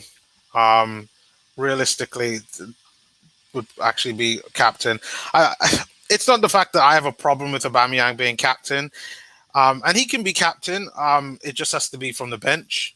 And it's just depending on what you want as a captain. Like, if you feel a captain should always be on the pitch, then it has to probably be Rob Holding. But if you don't mind it, then Aubameyang can keep the captaincy. We've used the captaincy as a way to negotiate deals with players for a very long time. So when he was a captain, it didn't surprise me. And I get it; he was the best player, but as far as I'm concerned, Tierney is the unofficial captain. All of these young players that are performing on the pitch right now, the way how they play like captains because they all lead by example. So, totally agree. Victor, no, Arsenal is still not back yet. This West Bromwich is relegation team, and we're still predictable. Chelsea's not a relegation team, and we took them to the sword, mate. Also, I know you're saying we attacked on the left. Did you see the production on the right? No, Did you see Saka and Bellerin on the right? no. Our attack is well balanced. Well balanced now. Victor says that Xhaka is no, definitely a no, mate. Definitely a no. Kyrie's saying captain should be between Tierney or Partey. G is saying Rob Holding for captain. Kuke is saying David Luiz should be team captain, but I'm happy with Holding. Bertram, who do you think should be captain? So as we can see from the comments, there's no consensus on who should be captain. Look, I think politically it has to be Aubameyang. Yeah. Politically, it has to be Aubameyang. You cannot change it. Logically, I probably would make Leno captain because I think captain on a football team is the most overrated position in the history of mankind. Like in a cricket team, yes, captain is the most important position. When I played football, I didn't care who my captain was. He couldn't tell me what to do. Well, I'm a different type, but anyway, he couldn't tell me what to do. Because on the football field, your play determines your position in the team. If you don't play well, if you're not a good player, you don't have any influence. Right? That's why they made Abba captain, because he was the best player. Xhaka was captain because you know what? He presented himself when he was the captain as a leader, as a driver, the person who rallies people, probably talks in the changing room, probably the ones who was most vocal. But he was also playing okay on the different personnel. So I don't spend a lot of time focused on captain. My captains of Arsenal are Saka, Tierney, Smith-Rowe, Laka. No, they're the captains because you know what? Yes. They're balling on the field. They're the captain. Yeah. And when you're playing really well, your play is saying 1,000 words. You don't have to open your mouth. Your play says everything. So, look, I don't spend a lot of time thinking about our captain. I'm very happy about how we're playing. And my most important thing which I spend a lot of time focused on is do not turn the ball over. Keep the football. If you have the ball, the other team can't score. And now that we don't, when Abba doesn't touch the ball a lot, I'm not unhappy because he's not going to turn the ball over because that's what he does a lot. I want him to score. I want him to do well. But Saka doesn't turn the ball over. Smith-Rowe doesn't turn the ball over. And Laka is playing so well with those runners off him. So is Martinelli. So if my midfield is playing well, which last game I think and then he had a tough game, Ceballos. But here's my concern on Ceballos, which is the first game Ceballos played for us last year, he dominated, and we all say buy him, right? And then he played Liverpool, and he looked like a fish out of water, and we're like, set him back. So we gotta be cautious with Ceballos because some games he's motivated and plays well. When he plays against inferior opponents, when he matches up against people who have similar talent, he doesn't come across as well.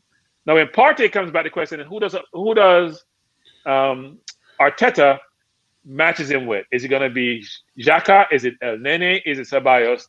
That's the question. Because Partey is going to play. If he's fit, he's going to play. Yeah, I'd like to see Maitland-Niles next to him, but that's a whole different other conversation. No, that's not happening. That's not happening. Yeah. I'd like us to next in the summer. I'd like us to just clean house, and if El Nene wants to go, no, we can't do Apollo because if Xhaka wants to be sold. If he wants to go, I'd just clear it all out. We didn't learn from Ozil contract. We gave William a 3-year contract based on his performance at Chelsea, right? And he's not doing well. Let's be honest. Yeah. Now, look, it's half the season. It's not even half the season yet, but he's at a tough time. Abba has a 350 or 250 plus incentive contract, and he's not doing as well as he did last year. Those two are here. They're here for 3 more years at what, 570 between them, or somewhere between 5 and 570 between them. That's a lot of money to play 2 players who may not be doing well. Then we have Pepe at 100 plus, who is also now relegated to the bench, and he didn't even get a chance to play today. So we play William instead, which I have no idea why we do that. But Pepe is now going to be sulking because he won't see the field for a while. He's gone. He's gone. I said it before. Pepe's, in my opinion, I'd never said this before, and I've gone on record to say I'm a big Pepe fan. But I just think with the emergence of Saka on that right-hand side, that's it. He's done. Willian's done. Conversation now needs to move on with both of those players in terms of where can you play them, A. B, if Willian realizes he's not going to play now and he's 32 years old and he's got to think about the next World Cup and all this stuff, then is he going to want to have a loan? Because, yeah, I mean, he came on today. You can see he just doesn't look interested. Just No, doesn't I look don't, I, don't, interesting. I don't think that's it, actually. Sometimes we say these things about players. Look, I think when look at when Laka didn't have confidence. His play didn't look that good, right? I mean, when you lack confidence, when you're not doing well, you're trying really hard, you overcompensate. Oh yeah. You don't look And as good as it, right? that's definitely a case for Lacazette, but with Willian, I'm seeing something different, man. No, I think William is actually trying. He's trying too hard. You know, when he was at Chelsea, he didn't have no pressure because he was playing well. He gets game time. When you have a lot of pressure on you in a new environment, you really want to do well. It's tough. It's tough. Yeah. Sentiment is saying, no, no to Bellerin. He's saying, Apollo, you notice that since Laka was playing in Europe, his attitude had changed. Yes, because he was made accountable for his poor performances in the league. And he's been a completely different player, and I think he's enjoyed playing with those kids. So you take a few of those kids out of the Europa team and put them into the first team. And look, I said today, Lacazette was smiling. I hadn't seen him play with a smile on his face for a long time. He seems to just be enjoying his football. And so I really like that about him. And it's a shame Rodriguez wasn't here to hear us shout out his boy. Here's what people don't understand, actually. Like I said, doesn't have to work as hard with the kids. When he plays with Abba and Pepe, Abba tracks down when he wants to. He closes when he feels like it. And Pepe is lost defensively. Those kids are always running. So if they're running off you when you have the ball or when you're playing defense, they're doing all the running. You can sit back and hide in the number 9 role and go on the mark them. You don't have to work as hard. You can just be the composer. You can just be the cog in the machine, and that's why he's enjoying his spot right now. Vince is saying we'll try a Zoom call to watch the games. He's talking about NFL tomorrow. Yeah, we'll get together to go tomorrow, guys, and watch a few of the games. So guys, listen, that's it for today. A fantastic win, a fantastic victory. Closing comments, Neomis. We've got a week break now for the next game. Yes. I hope that Martinelli and Saka could iron out any injuries that I don't expect them to play in the cup against Newcastle. I hope that they get as much rest as possible. I just hope that Arteta decides to stick with this formula and do not try to shoehorn Willian and Aubameyang into this side, because that's my fear, is that he's going to start tinkering and then we're going to call him the Tinker Man, and then it's just all going to go wrong. But if he sticks with this winning formula, I am confident enough that we will continue winning until we come up against Man City or Liverpool. And I think that's how it should be. So let's go up and let's win the next game. Bertram, any last closing comments from yourself? It's amazing what 2 weeks can do for you in your career. Yeah. 2 weeks. So 2 weeks ago, we were saying Arteta out. We have seen enough. We have had it. I didn't say that, by the way. I didn't say that. I eventually got there and said, you know what? We need to change because things were just abysmal. And today we're saying Arteta the savior. So we went from Arteta out and 2 weeks ago to now we're saying, you know what? We're very optimistic about the future. We're saying we are back, and I'm not sure what back means still. I'm still going to be cautious with that. But I do think that the kids are giving us, hope. The kids are playing really well. I still want to think about Nelson and Willock, also part of this kids bunch, because I think those two also have the talent to produce on the stage. And it's it's well received when you have homegrown kids who don't cost you a lot of money, who are actually keeping out the more expensive players. That says a lot about your club, your team, where you are in terms of the fact that you may have talent, because William is still a talent, so is Pepe, even though they're not playing as well. And we are even questioning whether Abba should be in the team. Yeah. So that says a lot about our team. And look, it's up and up, and let's keep going in that direction, because I do think the optimism is now in full mode. Sorry, I've had to mute myself because of my coughing. Sorry.